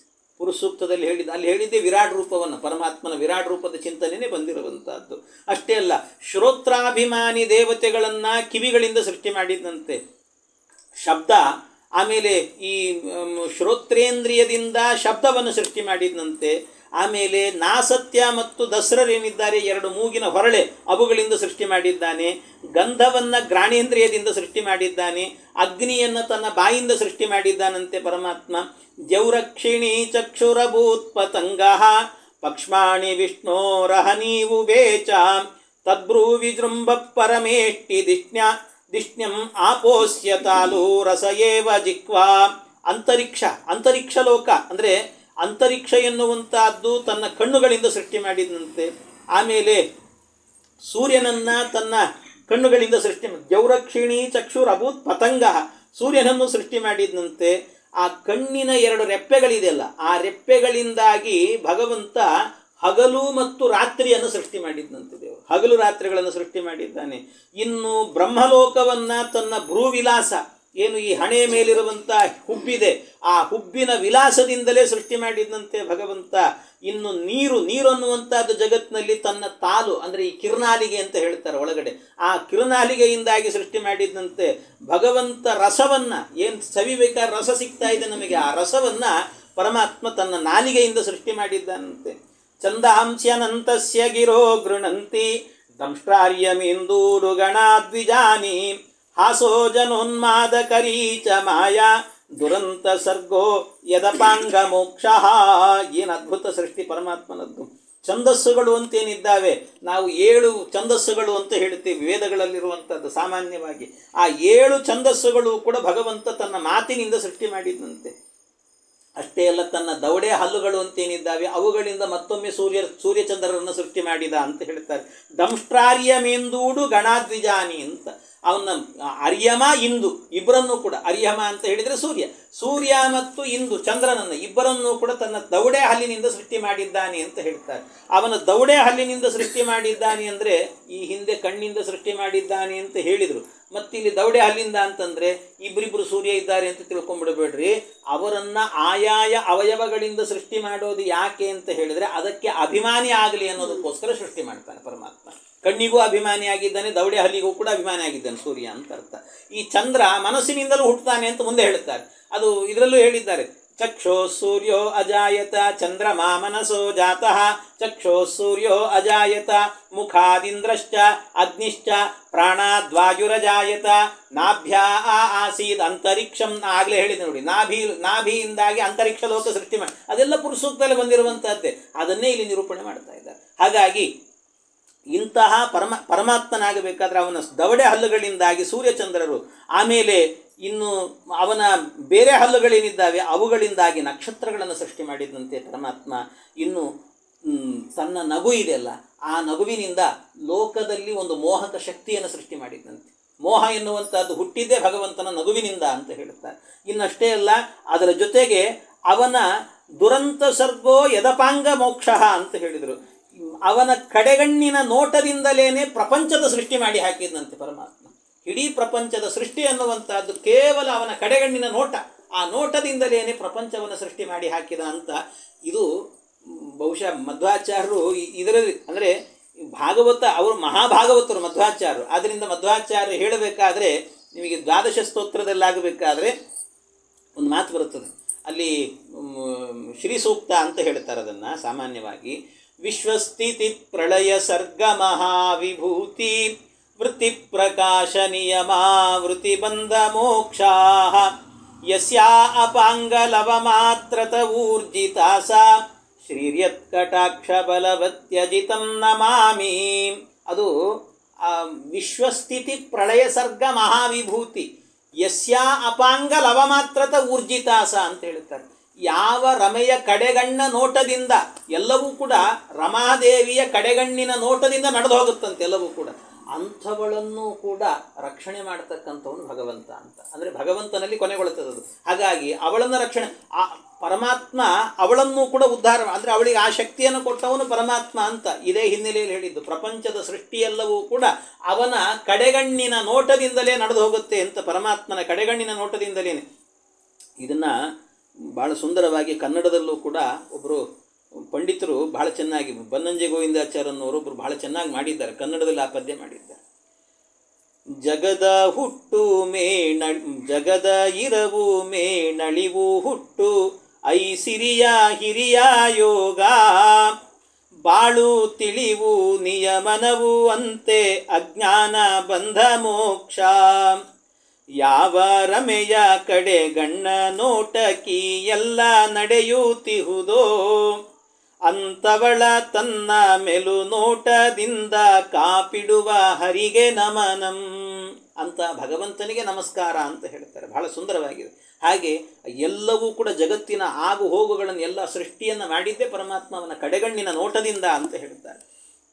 ವ್ರೀಳೋತ್ತರೋಷ್ಟೋಧರ ಏವ ಲೋಭೋ ಧರ್ಮಸ್ತನೋ ಧರ್ಮ ಪತಶ್ಚ ಪೃಷ್ಟಃ ಕಸ್ತಸ್ಯ ಮೇಢ್ರಂ ವೃಷಣೌ ಚ ಮಿತ್ರಃ ಕುಕ್ಷಿಸ್ ಸಮುದ್ರ ಗಿರಯೋಸ್ತಿ ಸಂಘಾಹ. ಭಗವಂತನ ಮೇಲ್ತುಟಿ ಏನಿದೆ ಅದರಿಂದ ನಾಚಿಕೆ ಎನ್ನುವಂಥದ್ದು ಹುಟ್ಟಿತು. ಭಗವಂತನ ಕೆಳತುಟಿಯಿಂದಾಗಿ ಲೋಭ ಎನ್ನುವಂಥದ್ದು ಹುಟ್ಟಿತಂತೆ. ಧರ್ಮ ಎನ್ನುವುದು ಅವನ ಎದೆ ಸ್ತನದಿಂದ ಹುಟ್ಟಿತಂತೆ. ಇನ್ನು ಅಧರ್ಮ ಎನ್ನುವಂಥದ್ದು ಅವನ ಬೆನ್ನಿನಿಂದ ಹುಟ್ಟಿತು. ದಕ್ಷ ಪ್ರಜಾಪತಿ ಅವನ ಜನನೇಂದ್ರಿಯದಿಂದಾಗಿ ಹುಟ್ಟಿದಂತೆ. ಆ ಮಿತ್ರ ಏನಿದ್ದಾನೆ ಅವನು ಅವನ ವೃಷಣಗಳಿಂದ ಹುಟ್ಟಿದಂತೆ. ಸಮುದ್ರ ಎನ್ನುವಂಥದ್ದು ಅವನ ಹೊಟ್ಟೆಯಿಂದ, ಬೆಟ್ಟಗಳೆಲ್ಲವೂ ಕೂಡ ಅವನ ಮೂಳೆಯಿಂದ ಹುಟ್ಟಿತು ಅಂತ. ನದ್ಯೋಸ್ಯ ನಾಡ್ಯೋತ ತನೂರುಹಾಣಿ ಮಹೀರುಹ ವಿಶ್ವತನೋರ್ ನೃಪೇಂದ್ರ. ಅಷ್ಟೇ ಅಲ್ಲ, ನದಿಗಳು ಅವನ ನಾಡಿಯಿಂದ ಹುಟ್ಟಿತಂತೆ, ಗಿಡಗಳು ಅವನ ರೋಮಗಳಿಂದ ಹುಟ್ಟಿತು ಅಂತ ಹೇಳುತ್ತಾರೆ. ಅನ್ನ ಅವನ ವೀರ್ಯದಿಂದ, ಗಾಳಿ ಎನ್ನುವುದು ಅವನ ಉಸಿರಾಟದಿಂದ, ಆಯುಷ್ಯ ಎನ್ನುವುದು ಅವನ ಗಮನಕ್ರಿಯೆಯಿಂದಾಗಿ, ಗುಣಪ್ರವಾಹ ಅಂದರೆ ಅವನ ಕ್ರಿಯೆಗಳು ಎನ್ನುವಂಥದ್ದು ಗುಣಪ್ರವಾಹವನ್ನು ಹುಟ್ಟಿ ಹಾಕಿತು. ಹೀಗೆ ಭಗವಂತನ ಎಲ್ಲ ಅವಯವಗಳಿಂದ ಒಂದೊಂದು ಹುಟ್ಟಿತು ಅಂತ. ನದ್ಯೋಸ್ಯ ನಾಡ್ಯ ಅಂತ ಹೇಳುತ್ತಾರೆ. ಇದೆಲ್ಲ ಅಂದರೆ ಈ ಏನು ಒಳಗಡೆ ನಮ್ಮ ದೇಹದ ಒಳಗಡೆ ಪಿಂಗಳ ಇಡ ಅಂತ ಮುಂದೆ ಬರುತ್ತೆ ಅದೊಂದಷ್ಟು. ಈ ನಾಡಿಗಳಿದ್ದ ಒಳಗಡೆ ಬ್ರಹ್ಮನಾಡಿ ಅಂತಿದೆ, ಅದರಲ್ಲಿ ವೈದ್ಯತಿ ಅಂತೆ, ಬೇರೆ ಬೇರೆ ನಾಡಿಗಳೆಲ್ಲ ಹೇಳುತ್ತಾರೆ. ವಜ್ರಿಕ, ವೈದ್ಯತಿ ಎಲ್ಲ ನಾಡಿಗಳು. ಇಂಥ ನಾಡಿಗಳೆಲ್ಲ ಏನಿದ್ದಾವಲ್ಲ, ಈ ಎಲ್ಲ ನಾಡಿಗಳಲ್ಲೂ ಕೂಡ ನದಿಗಳು ಹರಿತಾವೆ ಅಂತ ವಿಜಯದಾಸರು ಹೇಳಬೇಕಾದ್ರೆ ಒಂದು ಮಾತನ್ನು ಹೇಳ್ತಾರೆ, ನಾಡಿ ನದಿಗಳಲ್ಲಿ ಮಿಂದು ಅಂತ ಹೇಳುವಾಗ, ನಾಡಿ ನದಿಗಳಲ್ಲಿ ಅಂದರೆ ನಾಡಿಯಲ್ಲಿ ನದಿಗಳು ಹರಿತಾವೆ ಅನ್ನುವಂಥದ್ದನ್ನು ವಿಜಯದಾಸರು ಹೇಳಿದ್ದಾರೆ. ಹಾಗಾಗಿ ಅದನ್ನೇ ಭಾಗವತ ನದ್ಯೋಸ್ಯ ನಾಡ್ಯ ಅಂತ, ನಾಡಿಯಿಂದಾಗಿ ನದಿಗಳೆಲ್ಲವೂ ಕೂಡ ಹುಟ್ಟಿದುವು ಅಂತ ಹೇಳುತ್ತಾರೆ. ಇನ್ನು ಅದಕ್ಕೆ ನಾಡಿ ಅನ್ನುವಂಥದ್ದು ನಮ್ಮ ಇಡೀ ದೇಹದಲ್ಲಿ ಹರಿದು ಹೋಗಿದೆ. ಈ ಪಿಂಗಳ ನಾಡಿ ಅನ್ನುವಂಥದ್ದು ಈ ಭಾಗದಲ್ಲಿ ಬಲಭಾಗದಲ್ಲಿ ಇರ್ತದಂತೆಲ್ಲ, ಬಲಭಾಗದ ಈ ಪಿಂಗಳ ನಾಡಿ ಅನ್ನುವಂಥದ್ದು ವಿಶೇಷ ಏನು ಅಂತಂದರೆ, ಆ ಪಿಂಗಳ ನಾಡಿಯಿಂದ ಉತ್ಕ್ರಮಣ ಆಯಿತು ಅಂತ ಆದರೆ ಅವರೆಲ್ಲರೂ ಮೋಕ್ಷಕ್ಕೆ ಹೋಗ್ತಾರೆ ಅಂತ. ಹಾಗಾಗಿ ಈ ಬಲಭಾಗದಲ್ಲಾಗಬೇಕಾದ್ರೆ ವಿಶೇಷ ನದಿಗಳಿರ್ತಾವಂತೆ. ಅದರಲ್ಲಿ ಈ ಕಿವಿಯ ಭಾಗ ಇದೆಯಲ್ಲ, ಇಲ್ಲಿ ಗಂಗಾ ನದಿ ಇರುತ್ತೆ ಅಂತೇಳಿ. ಇಲ್ಲಿ ಗಂಗಾ ನದಿ. ಆದ್ದರಿಂದಲೇ ಮಲಮೂತ್ರ ವಿಸರ್ಜನೆ ಮಾಡಲಿಕ್ಕೆ ಅಂತ ಹೋದಾಗ ಕಿವಿಗೆ ನಾವು ಜನಿವಾರವನ್ನು ಹಾಕ್ಕೊಳ್ತೀವಿ. ಯಾಕೆಂದರೆ ಮಡಿ ಇರ್ತದದು ಅಂತ, ಹಾಗೆ ಅಂತ. ಹಾಗಾಗಿ ಎಷ್ಟೋ ಸರ್ತಿ ನಮಗೆ ಗೊತ್ತಿಲ್ಲದೇನೆ ಅಪಶಬ್ದಗಳನ್ನು ಮಾತಾಡ್ತೀವಿ, ಕೆಟ್ಟ ಮಾತಾಡ್ತಿರ್ತೇವೆ. ಕೆಟ್ಟ ಮಾತಾಡಿದರೂ ಕೂಡ ಒಂದು ಸರ್ತಿ ಗಂಗಾ ಸ್ನಾನ ಮಾಡಬೇಕು ಅಂತ ಹೇಳ್ತಾರೆ, ಆಚಮನ ಮಾಡಬೇಕು ಅಂತ ಹೇಳಿದ್ದಾರೆ ಶಾಸ್ತ್ರದಲ್ಲಿ. ಕೆಟ್ಟ ಮಾತಾಡಿದರೆ, ಕೆಟ್ಟ ಯೋಚನೆ ಬಂದರೆ ಅದರಿಂದಾಗಿ ಏನು ಮಾಡಬೇಕಂತೆ, ಅದಕ್ಕೆ ಏನು ಮಾಡಿಬಿಡ್ತಾರೆ ಅಂದರೆ ಕೆಲವರೆಲ್ಲ ಹೇಳ್ತಾರೆ ಬಲಗಿವಿ ಮುಟ್ಟುಗೋ ಅಂತ ಹೇಳ್ತಾರೆ. ಬಲಗಿವಿ ಅಂದರೆ ಸ್ವಕರ್ಣ ಸ್ಪರ್ಶನಾತ್ ಶುಚಿಹಿ ಅಂತ, ಅಂದರೆ ಸ್ವಕರ್ಣ ಸ್ಪರ್ಶ. ಆ ಕರ್ಣಸ್ಪರ್ಶ ಮಾಡೋದ್ರಿಂದಲೇನೆ ಬಲಗಿವಿಯನ್ನು ಮುಟ್ಟಿದರೆ ಸಾಕು ಅದು ಶುದ್ಧ ಆಗಿ ಹೋಗುತ್ತೆ ಅಂತ, ಆಚಮನ ಮಾಡಿದಂತೆ ಲೆಕ್ಕ ಅಂತ ಹೇಳ್ತಾರೆ. ಅದು ಗೊತ್ತೇ ಇರೋದಿಲ್ಲ ಎಷ್ಟೋ ಜನರಿಗೆ. ಬಲಗಿವಿಯಲ್ಲಿ ಗಂಗೆ ಇದ್ದಾಳೆ ಅನ್ನುವಂಥದ್ದೇ ಗೊತ್ತಿರೋದಿಲ್ಲ. ನಾವು ಒಂದು ಸರ್ತಿ ಏನಾಗಿತ್ತು, ನಮ್ಮ ಗುರುಗಳು ಪೇಜಾವರ ಸ್ವಾಮಿಗಳು ಒಮ್ಮೆ ಹೋಗಿದ್ವಿ, ಎಲ್ಲೋ ಪಾದಪೂಜೆಗೆ ಹೋಗಿದ್ವಿ. ಪಾದಪೂಜೆಗೆ ಹೋದಾಗ ಅಲ್ಲಿ ಏನಾಯಿತು ಅಂದರೆ, ಪಾದಪೂಜೆಗೆ ಅವು ಗೊತ್ತಿಲ್ಲ ಪಾಪ, ಪಾದಪೂಜೆ ಹೇಗೆ ಮಾಡಬೇಕು ಅಂತ ಗೊತ್ತಿಲ್ಲ ಅವರಿಗೆ. ಸ್ವಾಮಿಗಳು ಬಂದರೆ ಬರೀ ಹಣ್ಣು ಇಟ್ಬಿಡೋದು ಅಂತ. ಅದು ಪಾದಪೂಜೆಗೆ ಮೊದಲು ಸಂಕಲ್ಪ ಮಾಡಬೇಕು, ಅದಕ್ಕೆ ಆಚಮನ, ತಂಬಿಗೆ, ತಾಲಿ. ಇವು ಪೇಜಾವರ ಸ್ವಾಮಿಗಳು ಭಾಳ ಬ್ಯುಸಿ ಅಂದರೆ ಬ್ಯುಸಿ ಅವರು ಒಂದು ಕ್ಷಣ ಅಂದರೆ ಬೇಗ ಆಗಬೇಕು, ಅವರಿಗೆ ಮುಂದಿನ ಕೆಲಸಗಳು ಆಗ್ತಿರಬೇಕು ಅಂತ ಅಷ್ಟು ಅರ್ಜೆಂಟ್ ಇದ್ದವರು. ಅವ್ರ ಅವಸರಕ್ಕೆ ನಮಗೇನಾಯಿತು ಅಂದರೆ ಗಾಬರಿಯಾಗಿ ಅವ್ರು ಇನ್ನು ಮತ್ತೆ ಒಳಗೆ ಹೋಗಿ ಆ ತಂಬಿಗೆ ತಾಲಿ ಎಲ್ಲ ಹಿಡ್ಕೊಂಬರೋದ್ರೆ ಮತ್ತೊಂದು 10 ನಿಮಿಷ ಆಗ್ತದೆ ಅಂತ ಹೇಳಿ, ಇಲ್ಲ ಒಂದು ಕೆಲಸ ಮಾಡಿ ಕಿವಿ ಮುಟ್ಕೊಂಬಿಡ್ರಿ ಅಂತಂದು. ಕಿವಿ ಮುಟ್ಕೊಂಬಿಡ್ರಿ ಅಂದ್ರೆ ಬಂದು ಸಾಣು ಕಿವಿನೇ ಮುಟ್ಬಿಡೋದ, ಸಾಣು ಕಿವಿ ಹಿಡಿದ್ಬಿಟ್ಟವ್ರು ಬಂದವರು. ಇವಾಗ ಗಾಬರಿ ಆಯಿತು ಒಂದು ಸಲ. ಪುಣ್ಯಕ್ಕೆ ಕಿವಿ ಮುಟ್ರಿ ಅಂತ ಹೇಳಿದ್ದಾಯ್ತು, ಅದೇನಾದರೂ ಕಿವಿ ಮುಟ್ರಿ ಅನ್ನೋದು ಹೋಗ್ಬಿಟ್ಟು ಕಿವಿ ಹಿಂಡ್ರಿ ಅಂತ ಕೇಳಿಸಿದ್ರೆ ಏನಾಗ್ತಿತ್ತು ಹಿಂಗತ್ತೆ. ಭಾಳ ಇದೆಲ್ಲವೂ ಕೂಡ ಒಂಥರ ದುರಂತ ಇದೆಲ್ಲವೂ ಕೂಡ. ಹಾಗಾಗಿ ಅದು ಸ್ವಲ್ಪ ಇವೆಲ್ಲ ಗೊತ್ತಿರಬೇಕು. ಕರ್ಣಸ್ಪರ್ಶ ಅನ್ನುವಂಥದ್ದು ಕೂಡ ಒಂದು ಆಚಮನ ಆಗ್ತದೆ ಅನ್ನುವಂಥದ್ದು ಗೊತ್ತಿದ್ದರೆ ಅವೆಲ್ಲ. ಹಾಗಾಗಿ ಕನಿಷ್ಠ ಸಂಸ್ಕಾರಗಳು ಇರಬೇಕು ಅಂತ ಹೇಳೋದು ಇದಕ್ಕೆ. ಆಮೇಲೆ ಇದು ಆದ ನಂತರ ಮುಂದೆ ಆಗಬೇಕಾದ್ರೆ ಈಶಸ್ಯ ಕೇಶಾನ್ ವಿದುರಂಬುವಾಹಾನ್ ವಾಸಸ್ತು ಸಂಧೇ ಕುರುವರಿಯ ಭೂಮ್ನಃ ಅವ್ಯಕ್ತ ಮಾಹುರ್ ಹೃದಯಂ ಮನಶ್ಚ ಸಚಂದ್ರಮಾ ಸರ್ವ ವಿಕಾರ ಕೋಶಃ. ಅವನ ತಲೆಗೂದಲುಗಳಿಂದಾಗಿ ಮೋಡಗಳೆಲ್ಲವೂ ಕೂಡ ಹುಟ್ಟಿತಂತೆ. 2 ಸಂಧ್ಯಾಕಾಲಗಳಾಗಬೇಕಾದರೆ ಅವನ ಬಟ್ಟೆಗಳಿಂದ ಹುಟ್ಟಿತಂತೆ. ಇನ್ನು ಮೂಲ ಪ್ರಕೃತಿ ಎನ್ನುವಂಥದ್ದು ಅವನ ಹೃದಯದಿಂದ ಹುಟ್ಟಿತು. ಚಂದ್ರ ಅವನ ಮನಸ್ಸಿನಿಂದ ಹುಟ್ಟಿದ ಅಂತ ಹೇಳ್ತಾರೆ. ಇದೆಲ್ಲ ಹೇಳಿದ್ದೇವಲ್ಲ, ಅಂದರೆ ಅಲ್ಲಲ್ಲಿ ಹೇಳಬೇಕಾದ್ರೆ ಚಂದ್ರ ಒಂದು ಸರ್ತಿ ಆಗಬೇಕಾದ್ರೆ ಕಿವಿಯಿಂದ ಹುಟ್ಟಿದ ಅಂತ ಹೇಳಿದರು, ಇನ್ನೊಂದು ಸರ್ತಿ ಮನಸ್ಸಿನಿಂದ, ಅವನ ದವಡೆಯಿಂದ, ಎಲ್ಲ ಕಡೆಯಲ್ಲೂ ಹೇಳ್ತಿದ್ದಾರೆ. ಅಂದರೆ ಅರ್ಥ ಏನು ಅಂದರೆ, ಮನಸ್ಸಿನಿಂದ ಹುಟ್ಟಿದ ಅಂದರೆ ಅದಕ್ಕೆ ಅಭಿಮಾನಿ ಅಂತ, ದವಡೆಯಿಂದ ಹುಟ್ಟಿದ ಅಂದರೆ ಅದಕ್ಕೂ ಅಭಿಮಾನಿ ಅಂತ, ಅದರ ಜೊತೆಗೆ ಕಿವಿಯಿಂದ ಅಂದರೆ ಕಿವಿಗೂ ಅಭಿಮಾನಿ ಅಂತ ಚಂದ್ರ. ಹೀಗೆ ಎಲ್ಲದಕ್ಕೂ ಕೂಡ ಅಭಿಮಾನಿಯಾಗಿದ್ದಾನೆ ಅಂತ ಈ ಅನುಸಂಧಾನ ಇರಬೇಕು ಅನ್ನೋದಕ್ಕೋಸ್ಕರ ಹೇಳಿದ್ರು. ಮತ್ತು ಇಷ್ಟೇ ಅಲ್ಲ, ಇದನ್ನೆಲ್ಲ ಇಟ್ಟುಕೊಂಡು ಬೇರೆ ಬೇರೆ ಕಡೆಯಲ್ಲಿ ಅದ್ಭುತವಾದಂಥ ವ್ಯಾಖ್ಯಾನಗಳನ್ನು ಕೂಡ ಮಾಡಿದ್ದಾರೆ. ಬೇರೆ ಬೇರೆ ಕಡೆಯಲ್ಲಿ ನಿಮಗೆ ಇದು ಮುಂದೆ ಬರ್ತದದು, ಆದರೂ ಇಲ್ಲಿ ಪ್ರಾಸಂಗಿಕ ಆದ್ದರಿಂದ ಹೇಳ್ತಾ ಇದ್ದೇನೆ. ಏನು ಅಂದರೆ, ಈ 10ನೇ ಸ್ಕಂದದಲ್ಲಿ ಆಗುವಾಗ, ಭಾಗವತ 10ನೇ ಸ್ಕಂದದಲ್ಲಿ ಪರಮಾತ್ಮ ಈ ಕಾಳಿಂದಿ ದೇವಿಯನ್ನು ವಿವಾಹ ಮಾಡಿಕೊಳ್ತಾನೆ. ಕಾಳಿಂದಿಯನ್ನು ಕೃಷ್ಣ ಕಾಳಿಂದಿಯನ್ನು ವಿವಾಹ ಮಾಡಿಕೊಳ್ಬೇಕಾದ್ರೆ ಏನಾಗುತ್ತೆ ಅಂದರೆ, ಅಲ್ಲಿ ಕಾಳಿಂದಿಯ ಹತ್ತಿರಕ್ಕೆ ಹೋಗ್ತಾನೆ.